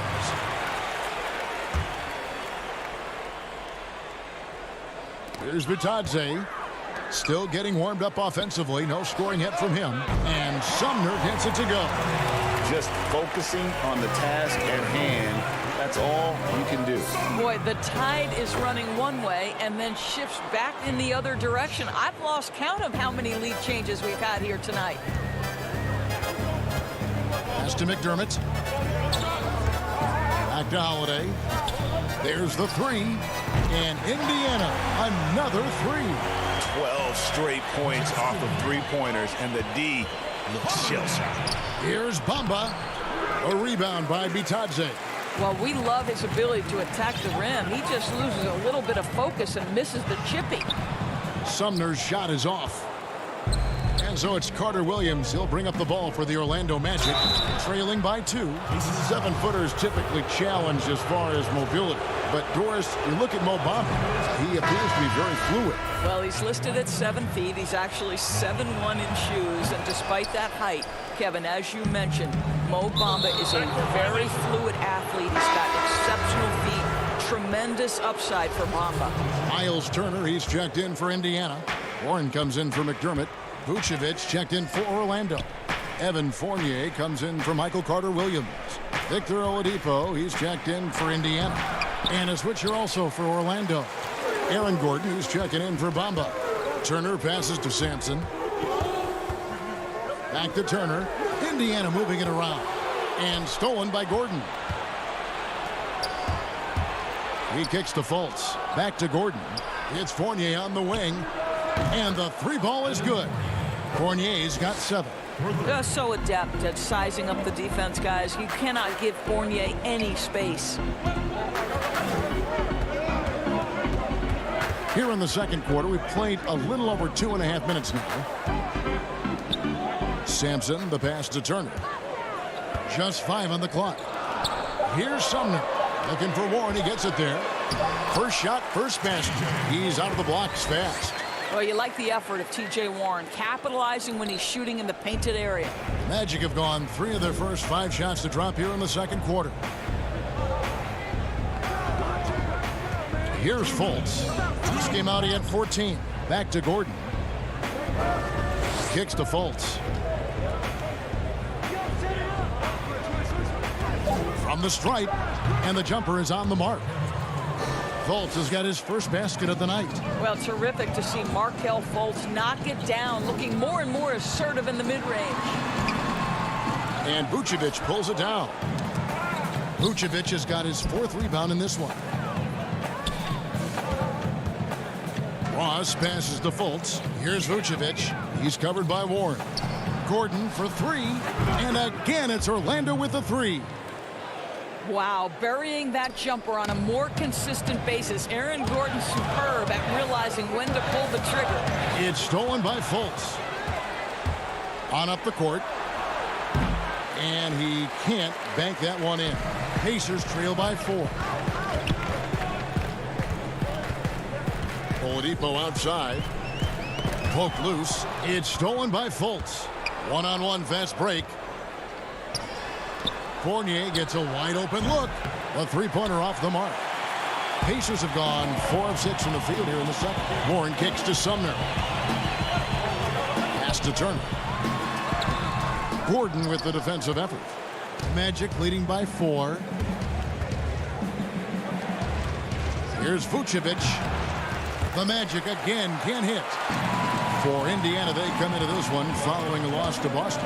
Yeah, but what a tremendous effort, Kevin. I thought they were coming all the way back. Such a terrific 4th quarter of basketball, but they just could not get over the hump. Ross finds Gordon. Here's Sampson.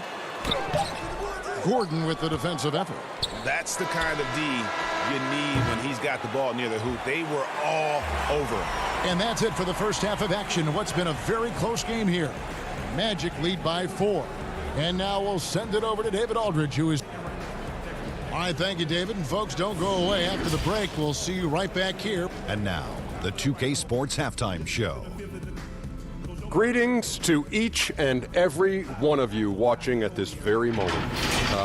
It was a closely contested first quarter for Orlando. The biggest lead they were able to get out to during the first period was... Thanks for joining.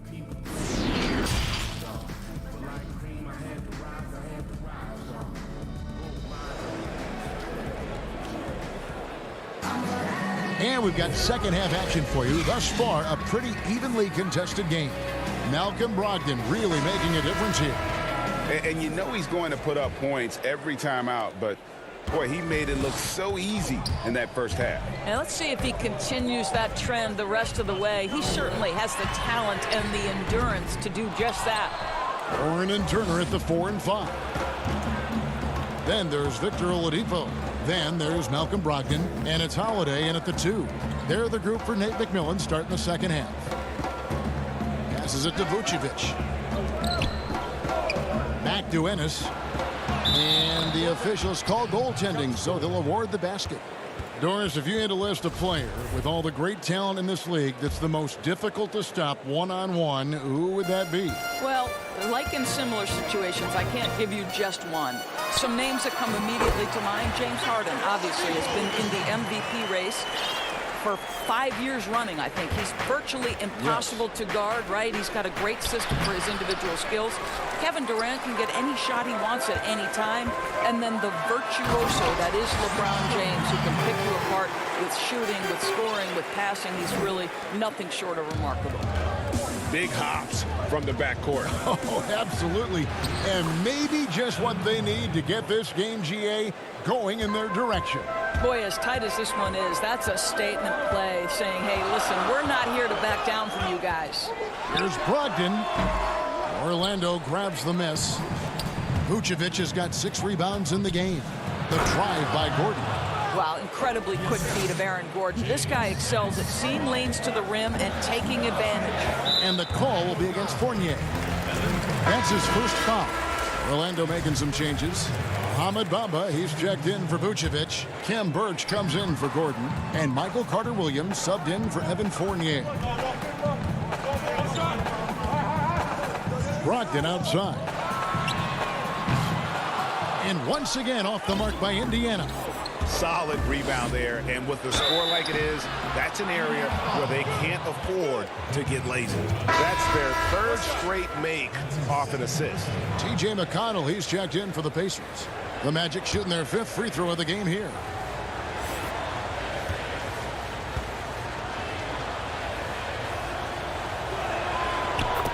So the term unicorn has arisen for shot blockers who can also space the floor. Mo Bamba on that list, guys.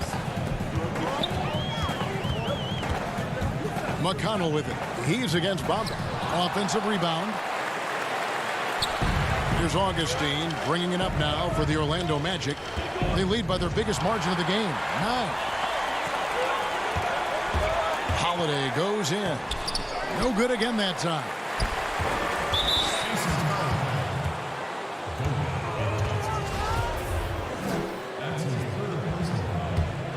Magic leading by 9. And coming in, Mo Bamba comparing his game to that of Joel Embiid. Doris, you see that? Well, I've heard others mention Rudy Gobert with a three-point shot, and that might be a closer comparison. We're going to have to watch and see what Mo Bamba hangs his hat on both the offensive and defensive end. Comparison's a bit early at this point. And the pass to Ennis. Fires for 3. The Pacers pull it in. Holiday with it. Still looking for his first bucket in this one.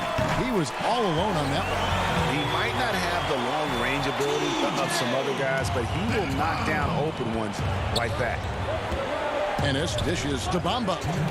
Some nice ball movement by the Magic. Augustine, that's good. Well, how about that response? Anything you can do, I can do better. Pass to Holiday, beyond the arc. They get it back. Controls the rebound and puts it back up and in. Oh, great timing. He is one tough customer on that offensive glass. You know, it's like he has a sixth sense of where that rebound is going. Bamba passes to Augustine. And again, it's Orlando with the 3. What a pretty looking catch and shoot situation. DJ Augustine. On the wing, Holiday. Pass to Holiday. From past the arc. That shot, no good. The Magic go the other way with it. And still, he's scoreless. Boy, they could use just a little bit of help from him. They're scoring boatloads of buckets. It's raining buckets from inside. There's 53 seconds left to play in the 3rd. Holiday gets the bucket. With the D giving him a little bit of space beyond the three-point line, and that's all the room he needs. Now here's Ennis. He has 6. Tried to come right back with the 3 of his own. It's no good. And Holiday kicks to McConnell. Passes it to Bitadze. And Bamba pulls it down. Bamba's got 6 rebounds here tonight.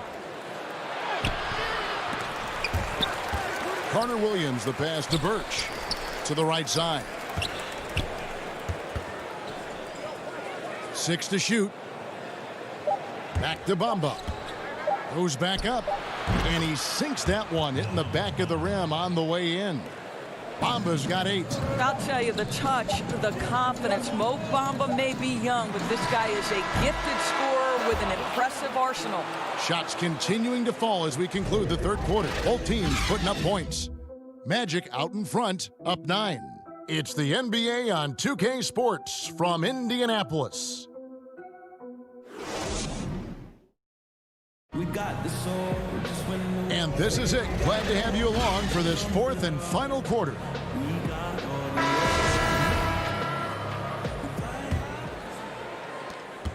Magic leading by 9. And so in the game for the Magic, Fultz and Ross pair up to make the backcourt. Vucevic is out there with Mohamed Bamba. And it's Gordon in its small forward. Here's Oladipo. Oh, and he plucks it off the glass. Wow. And here's the fast break, and Bamba leading the way. Oladipo with the block. Wow, the athleticism we talk about with Victor Oladipo. Send it back. Back to McDermott. Out of bounds. Orlando takes possession. A moment now to see how the schedule is looking for the Indiana Pacers. On Saturday, they'll be matching up with Al Horford and the Philadelphia 76ers. Then on Wednesday, they'll take on Steph Curry and the Golden State Warriors. And this is a perfect situation for them coming up. They'll be facing a lot of teams that they should beat, and those games will be at home. Can't ask for a better stretch of the schedule.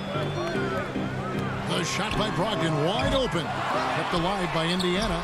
He can't get that one to fall. Orlando leading. And there's the call on Malcolm Brogdon. That is his first foul of the game. Evan Fournier's checked in for Bamba.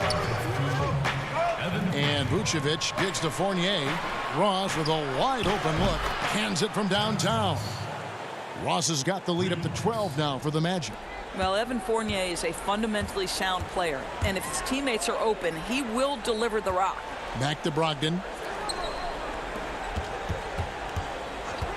About a minute and a half into the fourth quarter now. Outside Turner, and there's the pass to McDermott. And once again off the mark by Indiana. And here's Fournier. He brings it up for the Orlando Magic here in the fourth quarter. Their defense has been very strong, allowing no baskets. The assist totals, Kevin, just continue to grow. They're way ahead in that category. Ball movement has been flawless.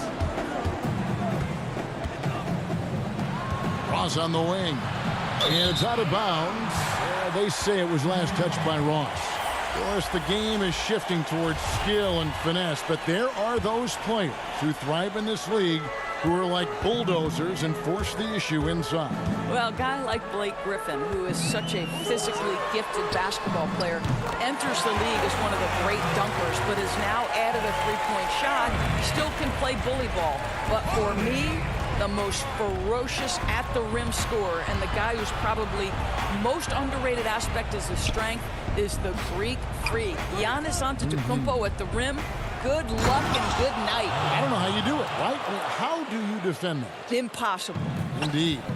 Wow, the tenacity of Aaron Gordon, the athleticism is just amazing.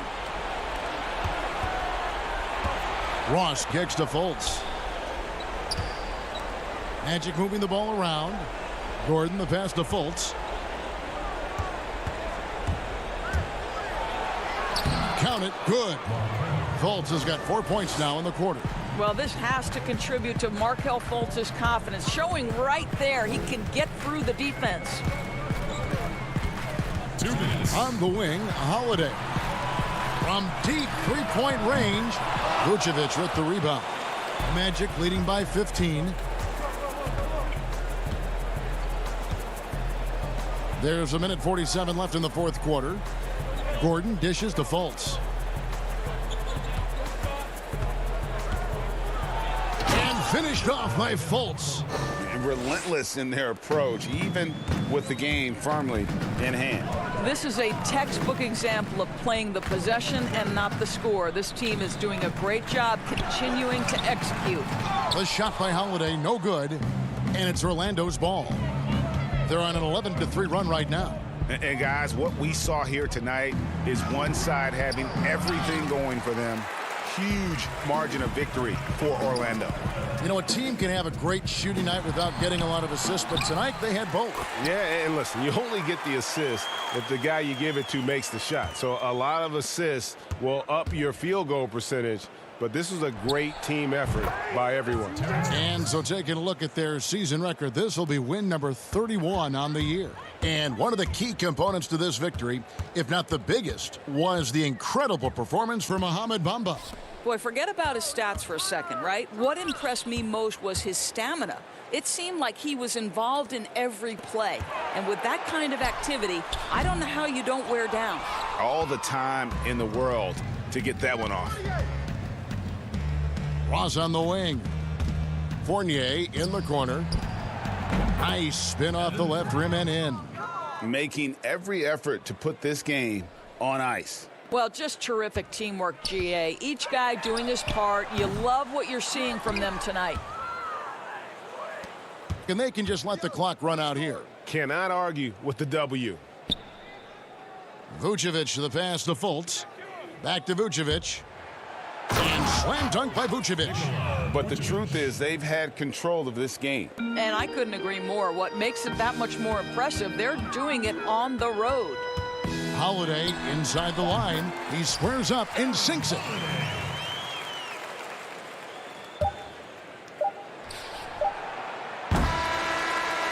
And so it's Orlando taking this one by a big margin. To David, thank you as always. And that about wraps it up.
Welcome back to 2K TV. Bill Yeah. Simmons, the sports guy.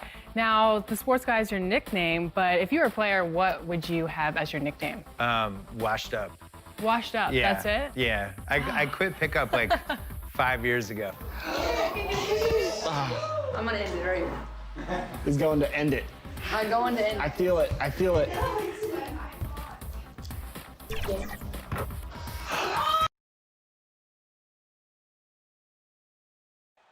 The tallest building in the state of Indiana.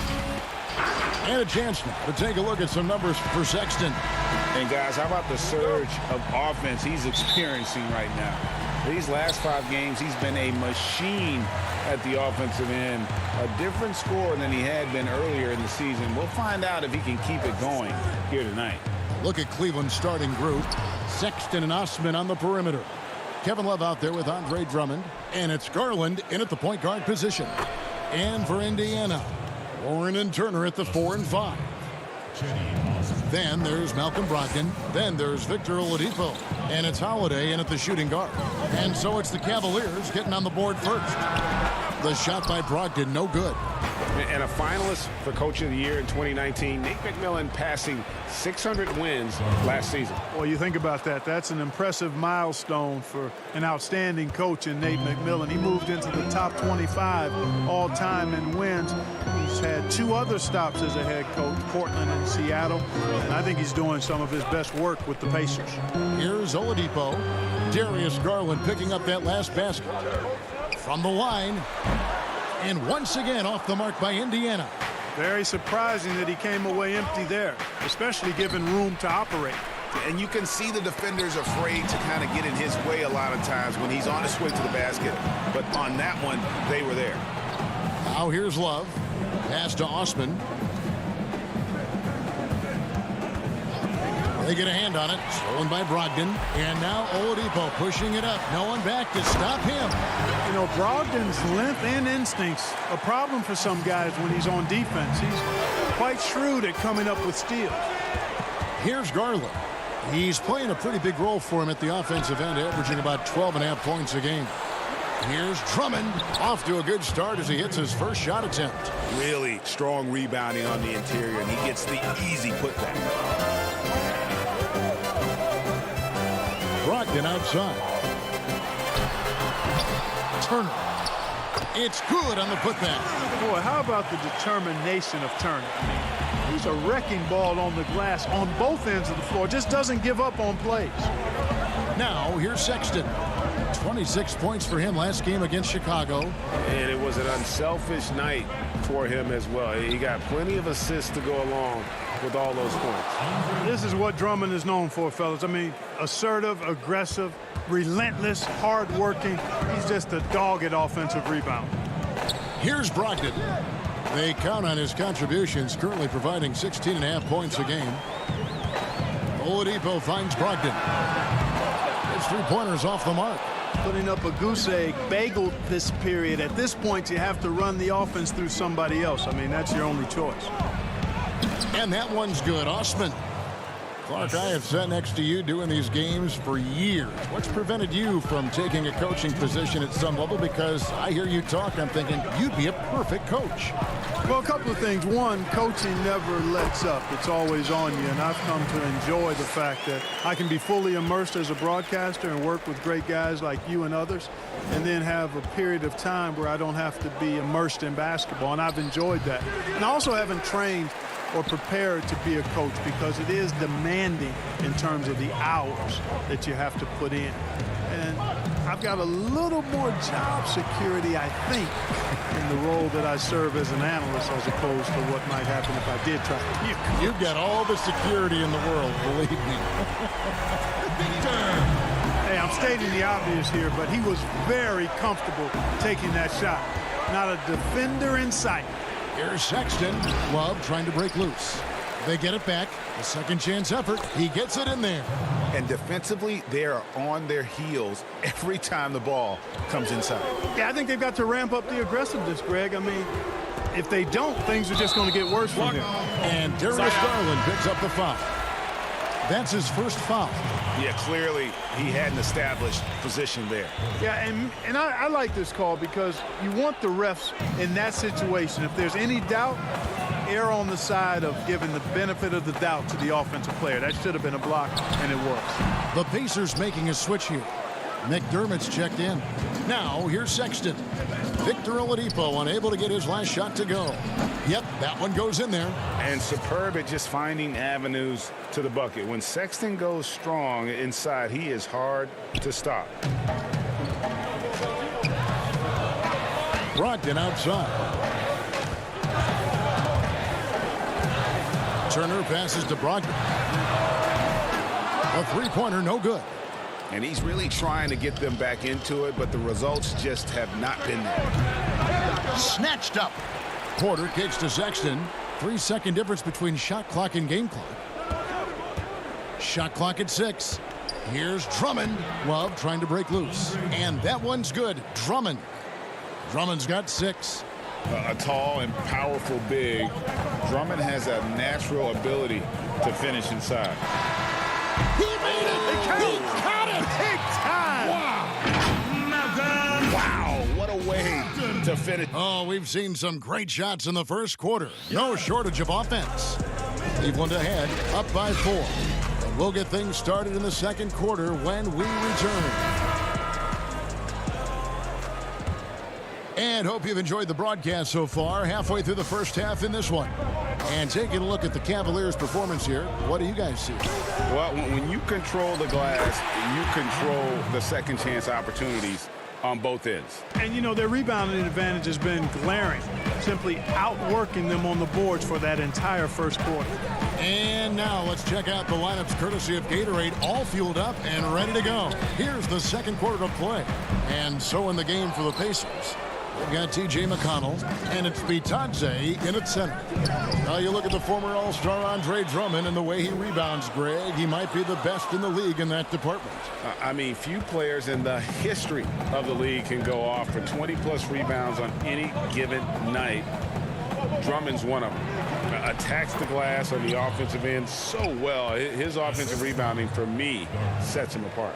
Not a lot of resistance on the inside, and they're taking full advantage. Greg, the play in the paint has gone almost entirely all their way.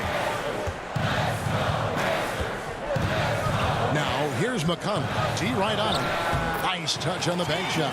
You know, the defense has to be better. I mean, you can't give up that look. There's the pass to Nance. And 2 free throws coming up, unable to get that one to go with all the contact. And a chance here to look at the numbers for Andre Drummond. Averaging 17 points per game, 15 rebounds, and 2 assists. It's hard to wrap your head around numbers like these, but that is just what he delivers night in and night out. You know, it's so easy for us to take him for granted, to get spoiled with what he does. I think we've got to be more appreciative of the kind of impact this man has in every game he plays. Cleveland leading by 6. Here's Windler. Rebounded by McDermott. And that is a textbook example of how to defend your rim. And, you know, guys, I love his fight and grit on the interior. I mean, he never lets a shot go uncontested. Indiana shooting their first free throws of the game. Yeah, looking over their percentage on the season, I think they will be thrilled with the number in terms of their free throw percentage, 79. And, guys, that's really an upgrade over how they shot last season. Not a huge upgrade, but an upgrade nonetheless. And the Cavaliers this summer selecting point guard Darius Garland with the 5th overall pick. The second-year man, Colin Sexton, already on the roster. Greg, how do you see the fit between these two players? Well, I mean, both are 6'2". The questions will come at the defensive end of the floor. Offensively, both show great promise as shooters, very scoring-minded guards, reminiscent possibly of a Lillard-McCollum pairing for the Blazers, which could be a roadmap for the Cavs. Eddie Osman, he's checked in for Cleveland. Holiday surveying the floor.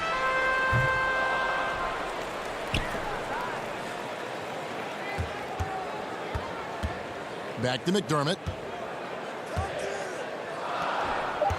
Here's Sumner.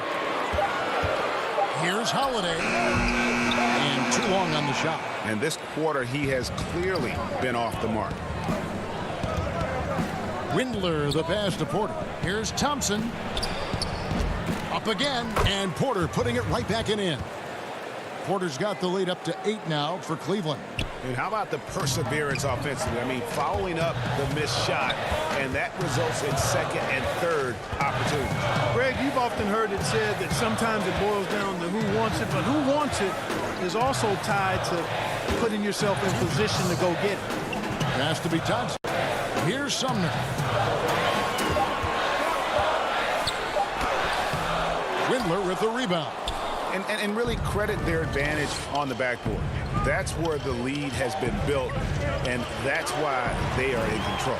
Greg, simply controlling the glass. I mean, plus 10 is the advantage in rebounds right now. Sumner, and Thompson sends it back. Pass to Porter. Kicks it to Thompson.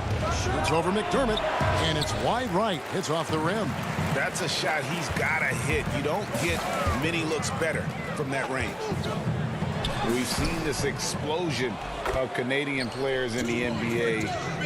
And really, Tristan Thompson led that way. The 4th pick back in 2011, Thompson was, at that point, the highest drafted Canadian in NBA history. Clearly, he's one of the best there is in the business when it comes to making that lead pass.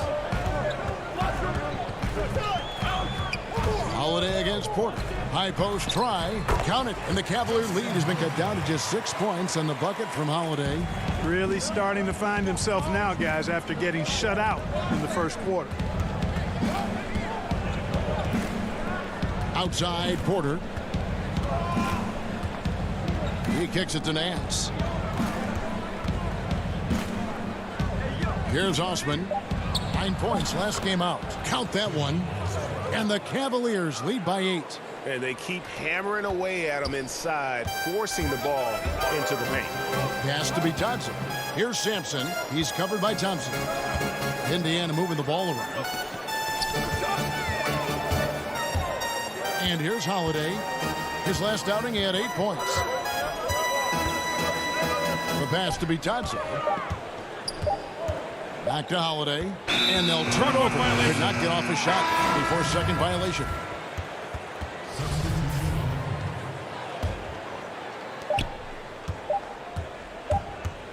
Here's Garland. And so it's the Cleveland Cavaliers. The 2K Sports Halftime Show. Hey, welcome back to the NBA. The first quarter for the Cavaliers was fairly even. They were on a nice little roll in that opening. Thanks for joining.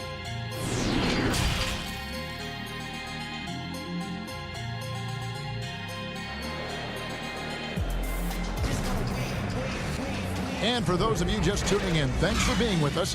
The second half of this game still to play. Andre Drummond has been sensational. He's done a fantastic job of finding open space to operate within the first few quarters. And you know what? It helped that they had a few guys with very hot hands on the perimeter, too.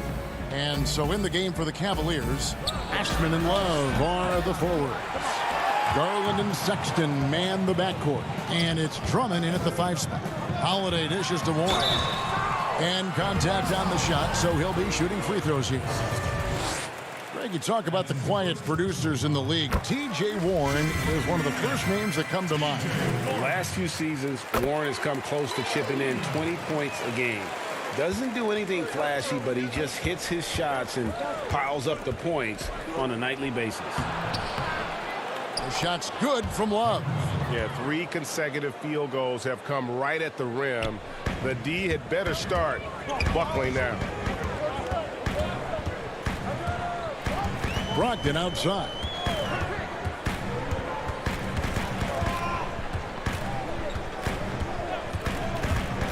From the baseline. The putback. Great positioning on the putback. And you know what I like to say? Persistence pays, and Turner paying off because he's been persistent, decimating the defense with his bounce. Here in this third quarter, just over a minute play. There's Garland. And nothing but air on that one. And if you ask me what percentage of the time he's making that shot, my answer would be in the single digits. Well, you can't be forcing a shot like that. You got to keep the ball moving. Get something better. The 15-footer. Here's Drummond. Passes to Osman. This one for three. Drains the three-pointer. Osman's got 7 points in the game. Gets the shot he wants. The defense wasn't quite connected enough. They lost contact.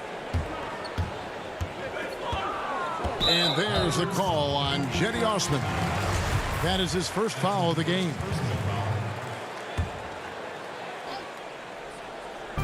On defense, the Cavaliers. They lead by 7. And out of bounds. The Cavaliers will take it. Here's Garland. And now around 2 minutes gone by in this half. Pass to Osman. And Clark, when you think back to your playing days in high school, what memories come to mind? Well, just the fun of being able to have success all 4 years I was at St. Joseph High School in Cleveland, the way the city rallied around us my senior year when we had a chance to play for a state championship. Unfortunately, came up short. The teammates, coaches, and teachers that I had a chance to enjoy those 4 years with, all really fond, special memories for me. T.J. McConnell, he's checked in for Aaron Holiday. And Cleveland also making a change. Harry Nance is checked in for Jetty Osman. You know, Love is, as we've seen, a solid passer for a big man. Great at breaking down the defense and firing the pass to an open teammate. Here's McConnell. The Cavaliers pull it in. And they continue to control the glass.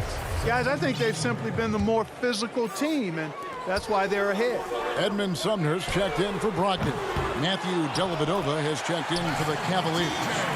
Oh, how about the deft touch right there, guys? He just guided that ball back up and in. Just a fingertip touch on the ball. That's exactly right. No need to catch it when you've got the kind of soft hands that he does. Here's Sumner, defended by Sexton. Up top, McConnell. Looking at his numbers, he's averaging about 6.5 points a game.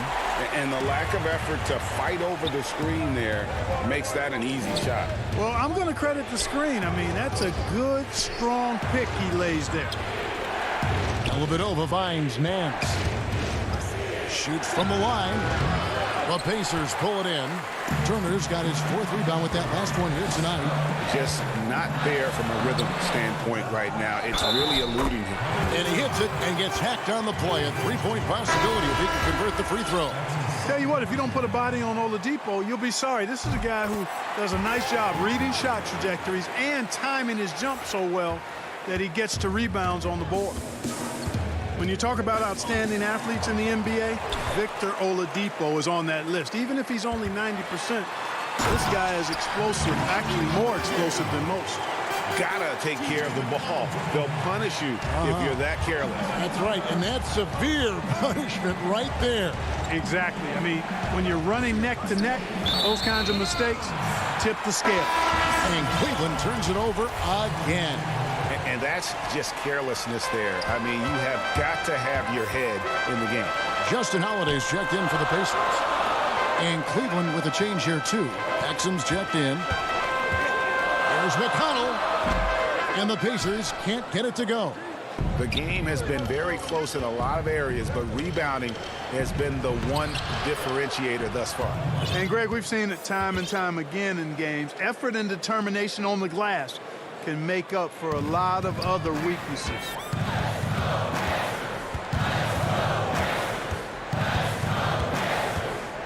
From outside the arc, they get the rebound, and Turner kicks to McConnell.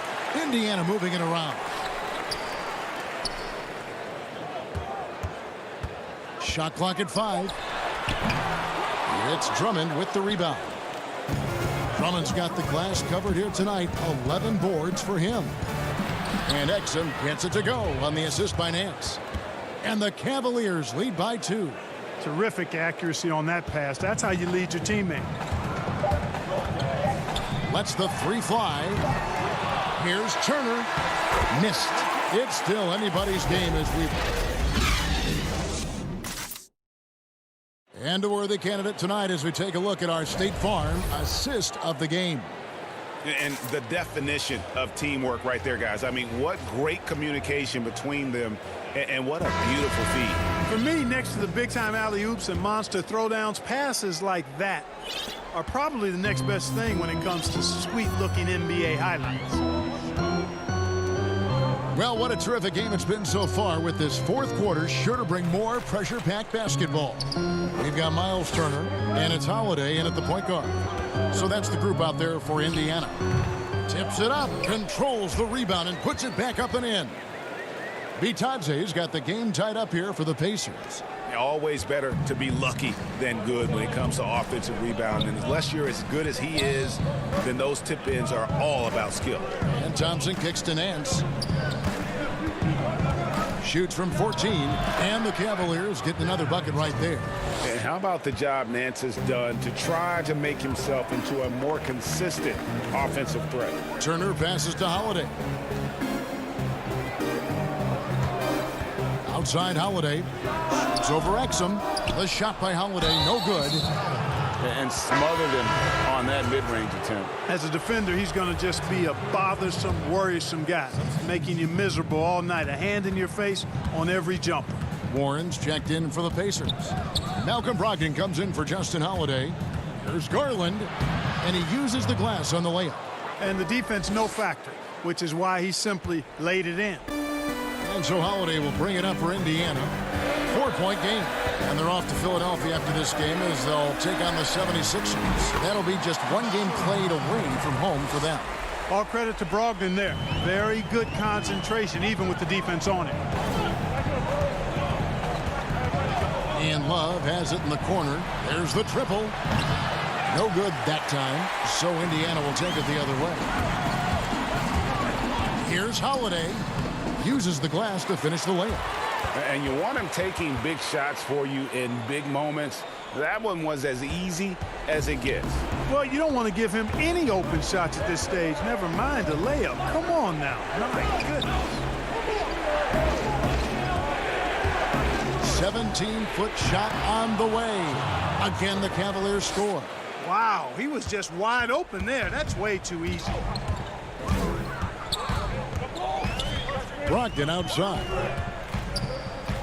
And Holiday has it in the corner. Up top, Warren. Pass to Brogdon.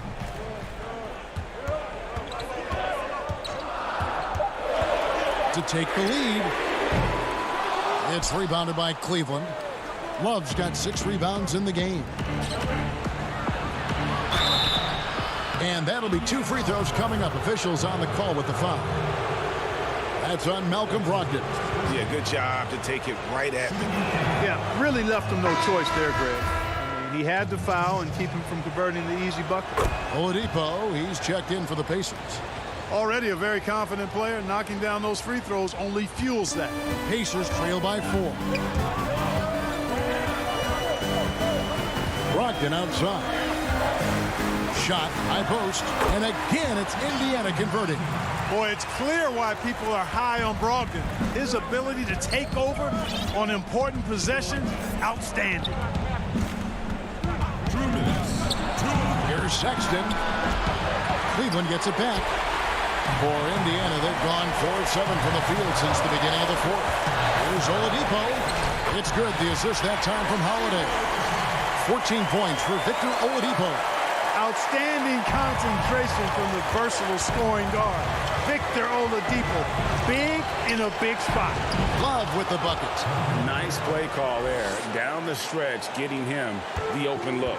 Yeah, I put that one on the defense. I mean, they can't leave him open at this stage. Brogdon kicks to Turner. Now, here's Brogdon. And that one is good. Brogdon's got 6 in the quarter. And you know what? When you guess wrong in the pick and roll with Brogdon, he burns you. Nicely done. Garland with it, and Holiday picks him up defensively. Garland with the bucket. Now, how about how he sets his man up there, runs him right into the screen, and then gets the basket. Locked in the pass to Turner. Rebound Andre Drummond. That's not the type of opportunity he fails to convert very often. Now, here's Sexton, guarded by Holiday. Love can't hit. The Pacers have gotten into a pretty good groove, going 6 of 10 here in the final quarter. Here's Oladipo. Oh, the coach's challenge has been issued. Close game like this, down to the wire, this is what it's for.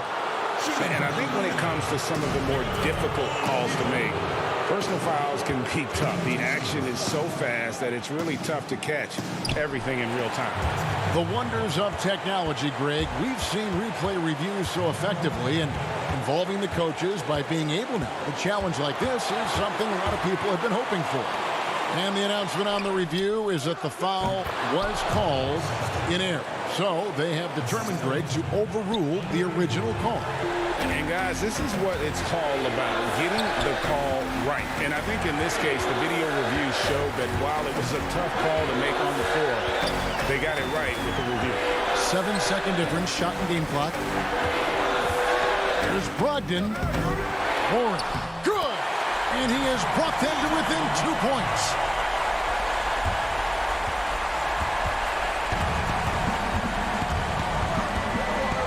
Garland with it.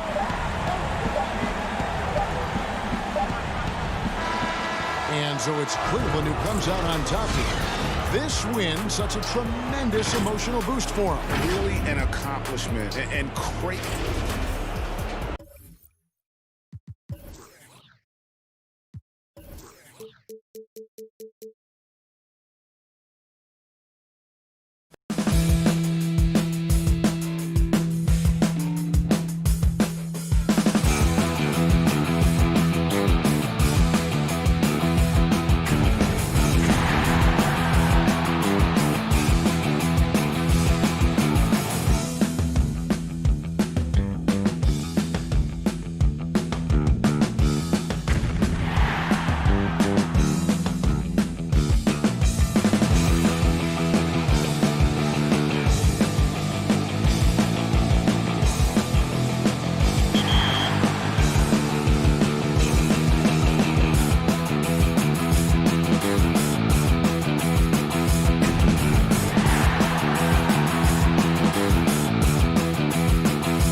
Man,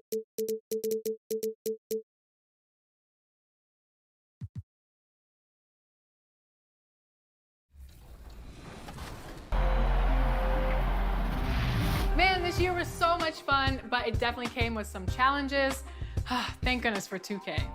That's right. In fact, it's been an honor for us to share our time and our episodes with you, the fans, the community. And the big news is NBA 2K TV is returning for Season 7. Yes, we're coming your way on September 4th. All new episodes of NBA 2K TV and NBA 2K21, where everything. And here were the Bulls arriving earlier at the arena with the big game on the road awaiting. And the game arrival sponsored. Let's quickly take a look at the standings out east. The season nearly complete. Look at Indiana. They've done well enough to be in 5th place in the conference so far. And of course, Chicago, right now, quite a ways down below. And seeing where Indiana is, this season has been, it's been solid. But they just need to maintain their place in the standings and get 100% prepared here for the postseason. I don't think they played their best basketball. So if things do come together for them before the end of the regular season, look out. Let's check out Chicago's starting lineup. White and Levine team up in the backcourt. Markkanen and Carter are up front, and it's Porter at the small forward position. And for the Pacers, Warren and Turner at the 4 and 5. Then there's Victor Oladipo. Then there's Malcolm Brogdon, and it's Holiday in at the shooting guard position. And foul up. And here we go with the coach's challenge. Not surprised in a competitive game like this. And he's disputing the personal foul call.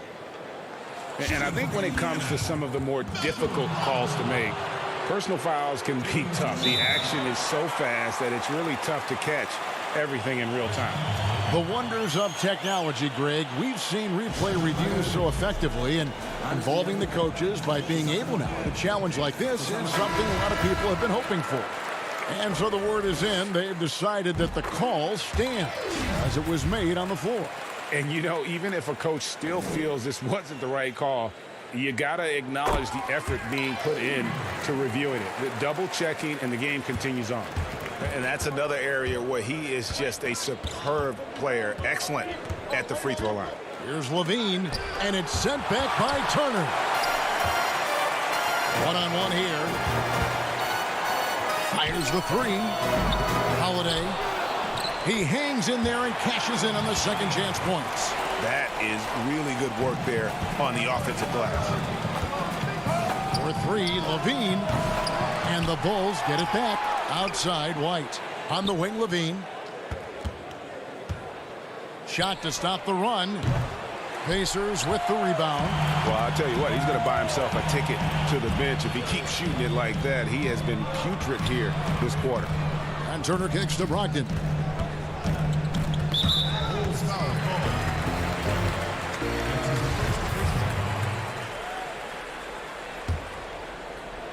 On defense, Chicago.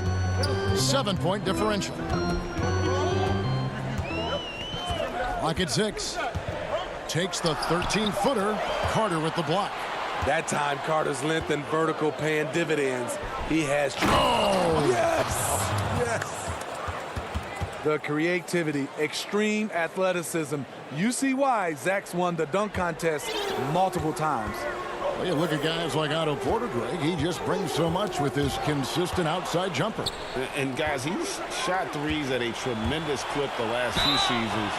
I mean, really for his whole career. Sometimes can be a bit passive, so you just make sure he's involved and looking for his shot. Showing that electric speed and quickness, Levine pushes the action, draws contact. And Smitty, with all that he's been through, you can't question Zach LaVine's love of the game. You're so right. It's crazy to think Levine wasn't even a starter in college, but he's worked so hard to improve. The way he has fought back from injuries and continually dedicated himself to the game, something to admire.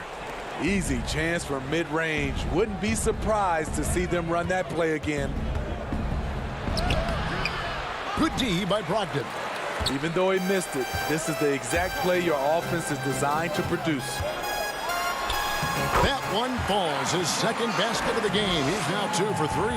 Bulls have gotten only 1 of 6 shots to drop for them to start this game.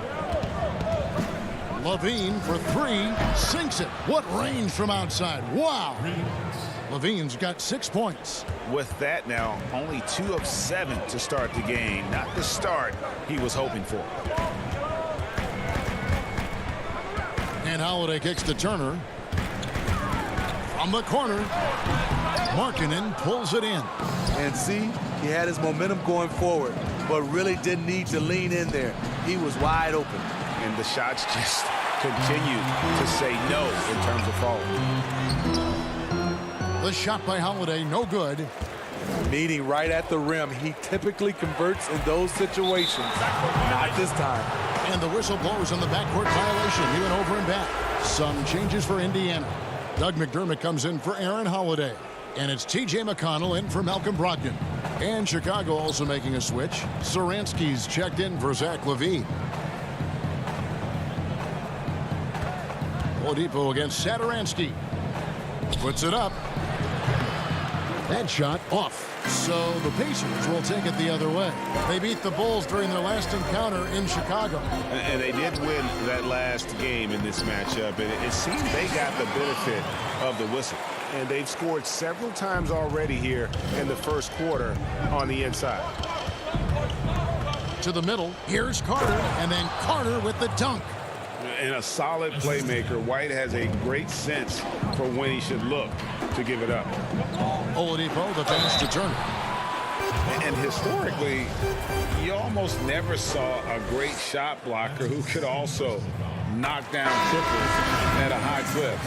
But count Miles Turner among the unicorns who provide that rare combination. Bulls making a switch here. Luke Cornett, he's checked in for Wendell Carter. Young comes in for Lauri Markkanen. Chandler Hutchison, he's checked in for Porter. And it's Dunn in for White. Dunn right side. A shot, no good. And it's the Pacers taking it the other way.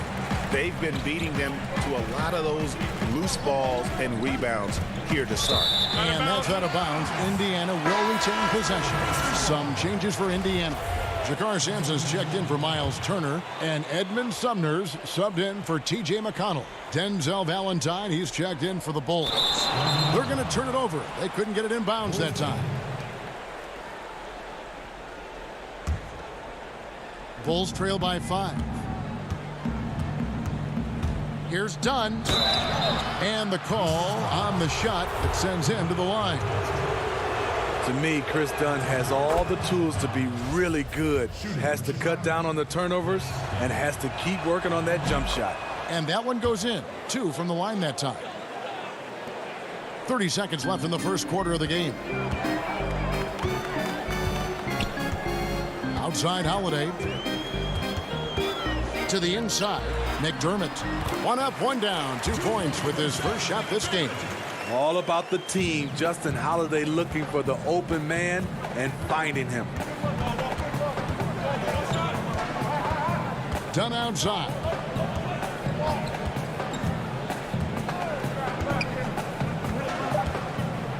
Lets it go from deep. It doesn't go for him. And we reach the end of the first quarter. Pacers lead by...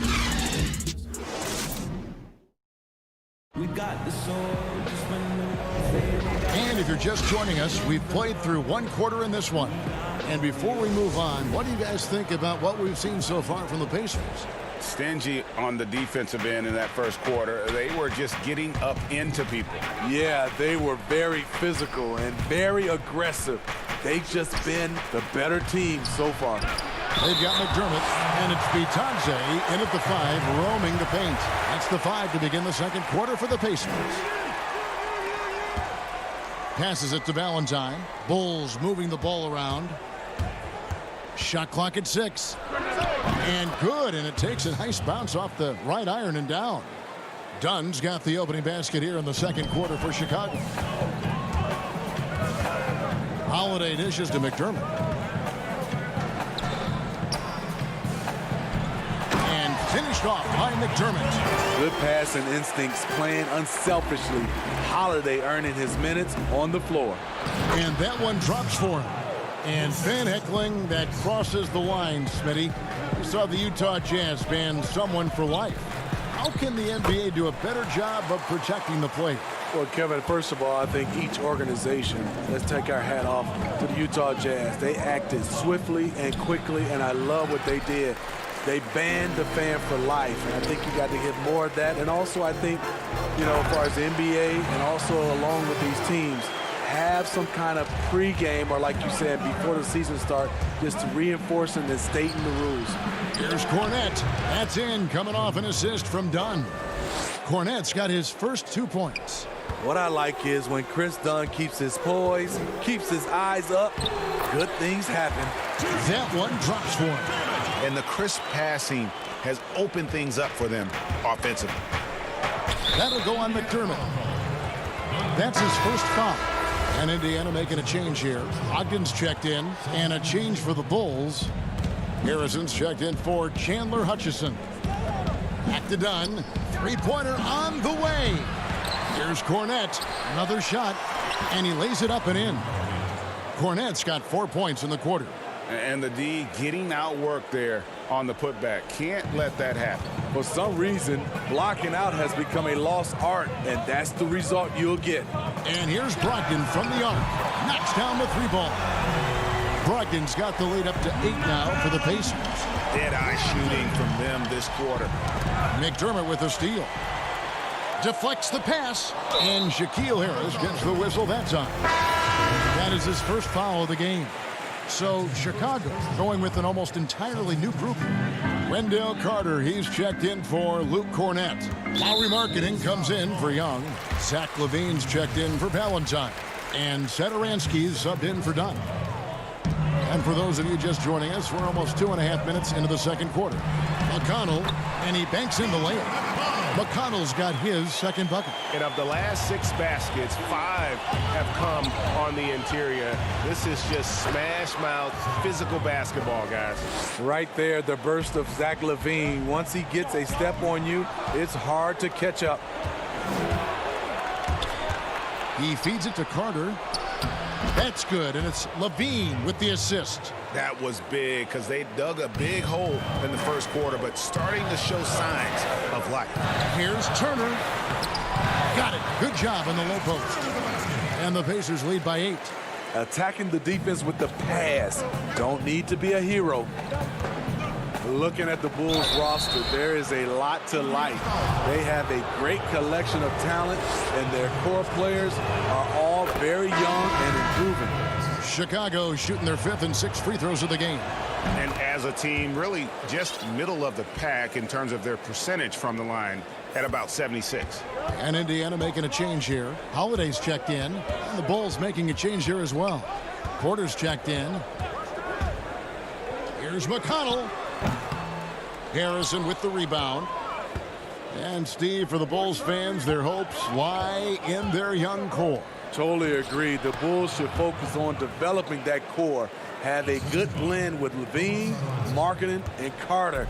They just need to keep their eye on the prize. And Holiday kicks to McConnell. And Indiana, another 3. Defensively, a breakdown along the perimeter. Just too slow to rotate. Turner with the steal. Tipped away. That drive by Carter.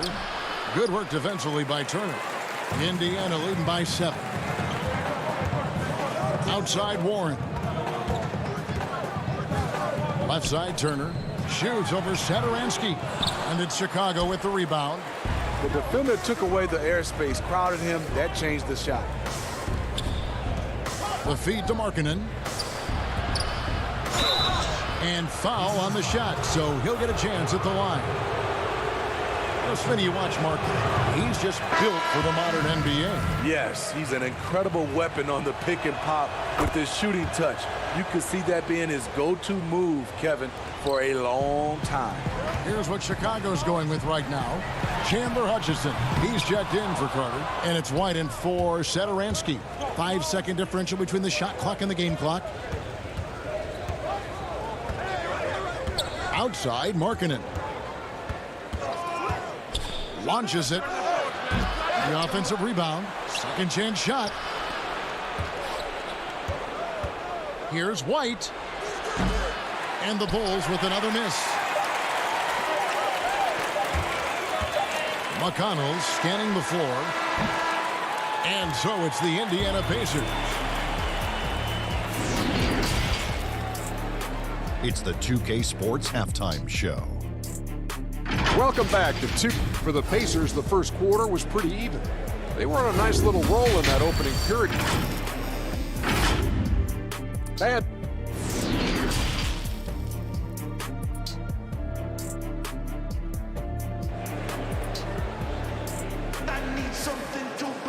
And if you're just joining us, we've played through the first half in a game that's been fairly even so far.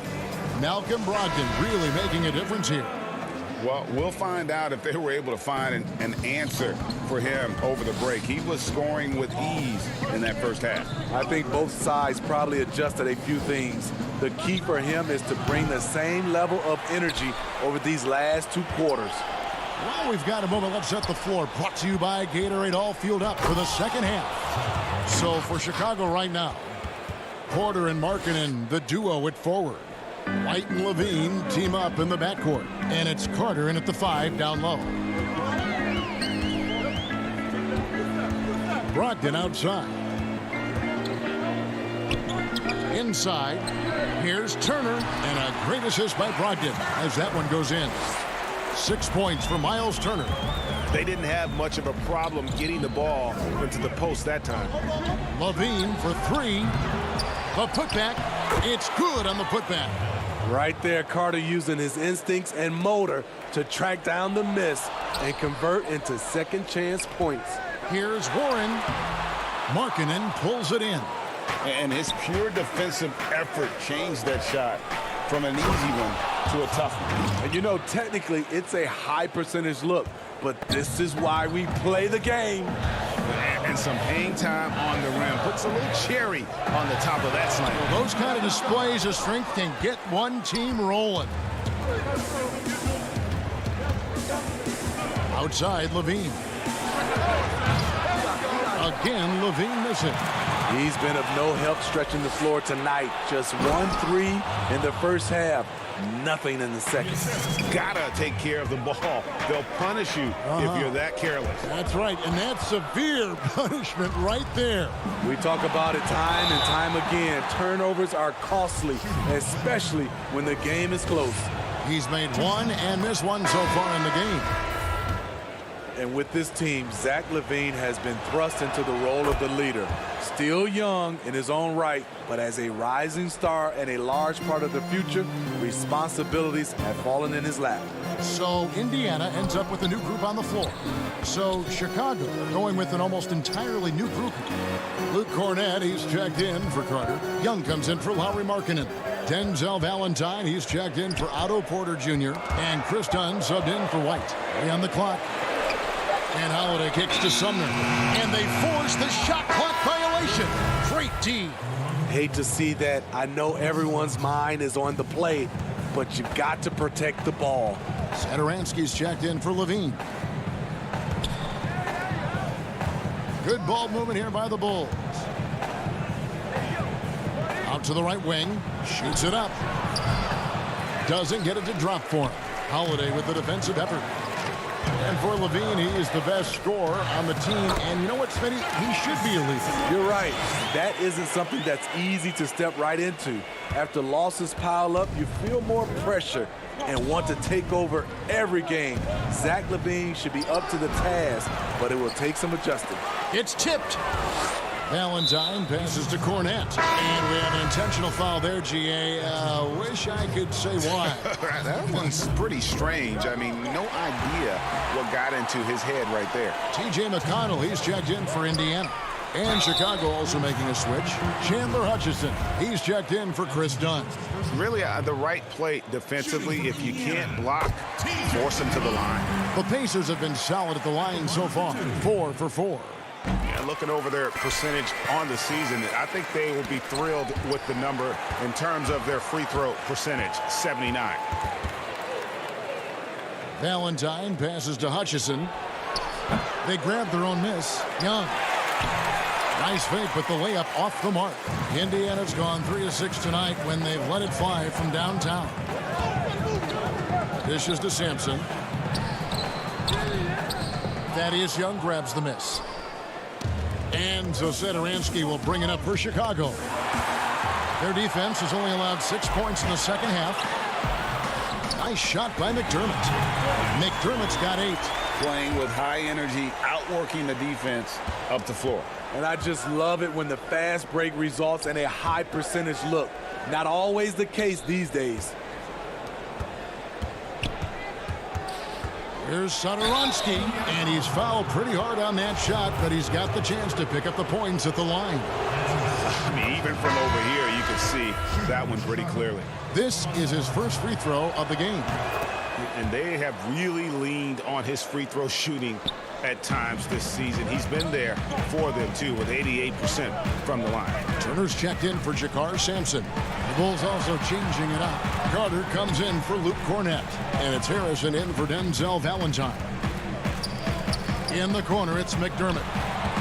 5 to shoot. Yes, and it's Holiday with the assist that time. Holiday's got 6 assists here tonight. Let's not forget, at 6'8", Doug McDermott has the ability to be a scoring threat inside the paint. Count that one. Satoransky's got 4 points in the quarter. It looked like the defense just flat out froze out there. Clear breakdown in communication to allow that easy bucket. McDermott kicks to Turner. Holiday with it. He's still scoreless so far in this one. Has to be Thompson.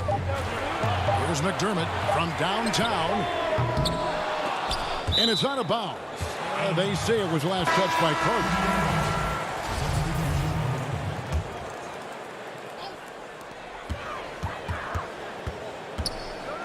Holiday dishes to Oladipo.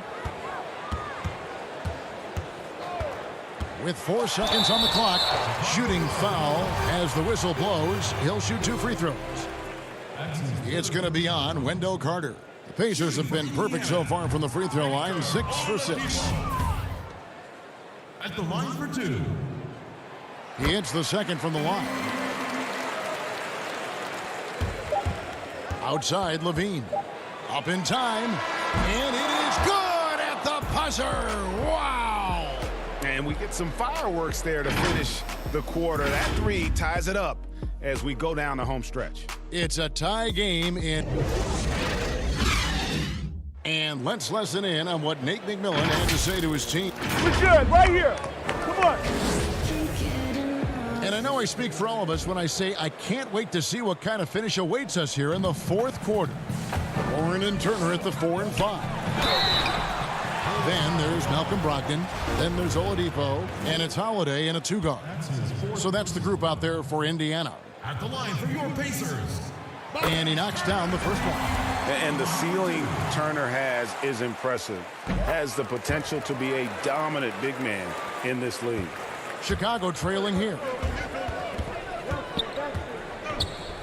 Here's Levine. And foul on the shot. He'll shoot 2 at the free throw line. Wow, they've made every free throw here in the second half.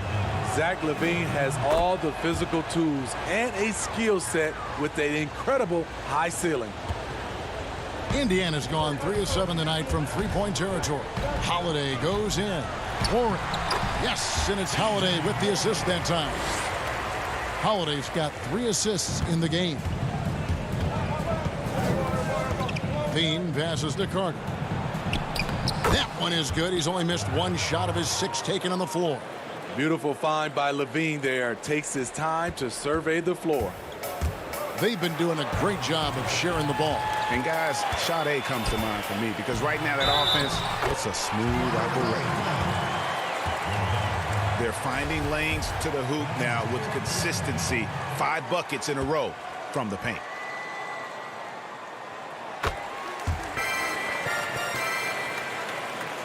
Chicago with the ball. They trail by 3. When this game is done, they'll be off to Miami to take on the Heat. That'll be the 3rd game of this 3-game road trip. Man, at what point do you blame the play calling more than the player?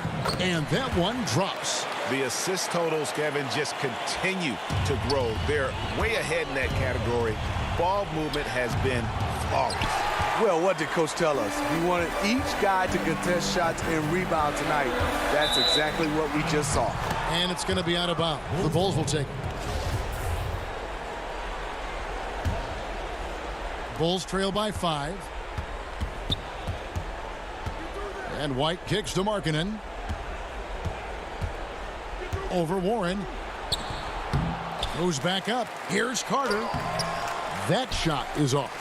Good work defensively by Turner. Here's Oladipo. It's hauled in by the Bulls. Porter's got his 4th rebound in this one. Here's Levine. Here's Carter. Tries again. Here's Markkanen. No luck. They battled on the glass but couldn't knock it down. Pacers leading by 5. Here's Holiday. Porter with a block. Otto Porter with the reach to get that one. He gobbled it up. Last quarter of play, about 2 minutes in now. Here's Warren. It's good from about 19 feet. And the Pacers lead by 7. And that pick takes the D totally out of the equation. Hey, if you're not going to fight over, you're essentially giving the shooter the look he wants. And this has been a great job of just getting into the middle of that defense and really scoring effectively from the paint. All about converting your opportunities. He just hit his 2nd 3 of this half, 3rd of the night. Here's Turner. Nice D from Porter. And so it's Carter who brings the ball up for the Chicago Bulls. Here's Levine. Drops in the layup for 2. Now just a 4-point Pacer lead. I mean, both sides are really battling. Zach LaVine right in the middle of it, wanting to take charge. The shot by Brogdon, no good. Chicago has gone 1 of 2 from 3-point range here in the 4th. And Levine, here we go. Good on the shot. Levine's got 9 points now in the quarter. And that's right in his wheelhouse, looking to make an impact when it counts. It's the 4th quarter, and it's a close game. You want to get the ball to someone you can rely on. And Zach LaVine gets the whistle that time. That's his first foul. McDermott's checked in for Victor Oladipo. Brogdon against White. Now, here's Brogdon. He's guarded closely. Clock at 4. Basket good. That's a well-timed, well-coordinated play. Comes right off the pick for the lay-in. Levine against Holiday. Takes the 3. And Levine hits again from deep. Levine's got 29. Yeah, this offense is rolling. They've been assertive, but they're also playing under control. And it has them at a great spot to take the lead. They love to get a few stops now at the other end. Yeah, nice, strong finish there. Nearly a 3-point opportunity. Gets the first. That will put them up by 2. And so he drops them both. It's a 3-point game. Tight ball game. Who do you want at the charity stripe? This guy. Knocked loose. Taken away by Holiday. And Zach LaVine gets the whistle that time. So that will be his 2nd foul of the game. We're in the bonus. We'll go to the line to shoot 2.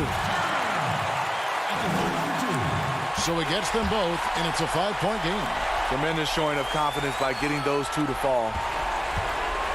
Stolen by Holiday. And it's Brogdon off the drive. A jump hook. And once again off the mark by Indiana. For Chicago, they've gone 5 of 12 from the field entering the 4th quarter. Here's Warren. That ball. Nice speed that time from Turner. And the Pacers lead by 7.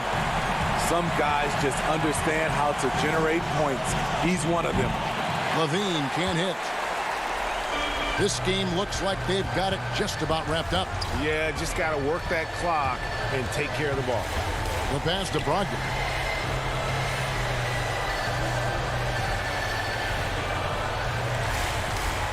Back to Holiday. Just 5 to shoot.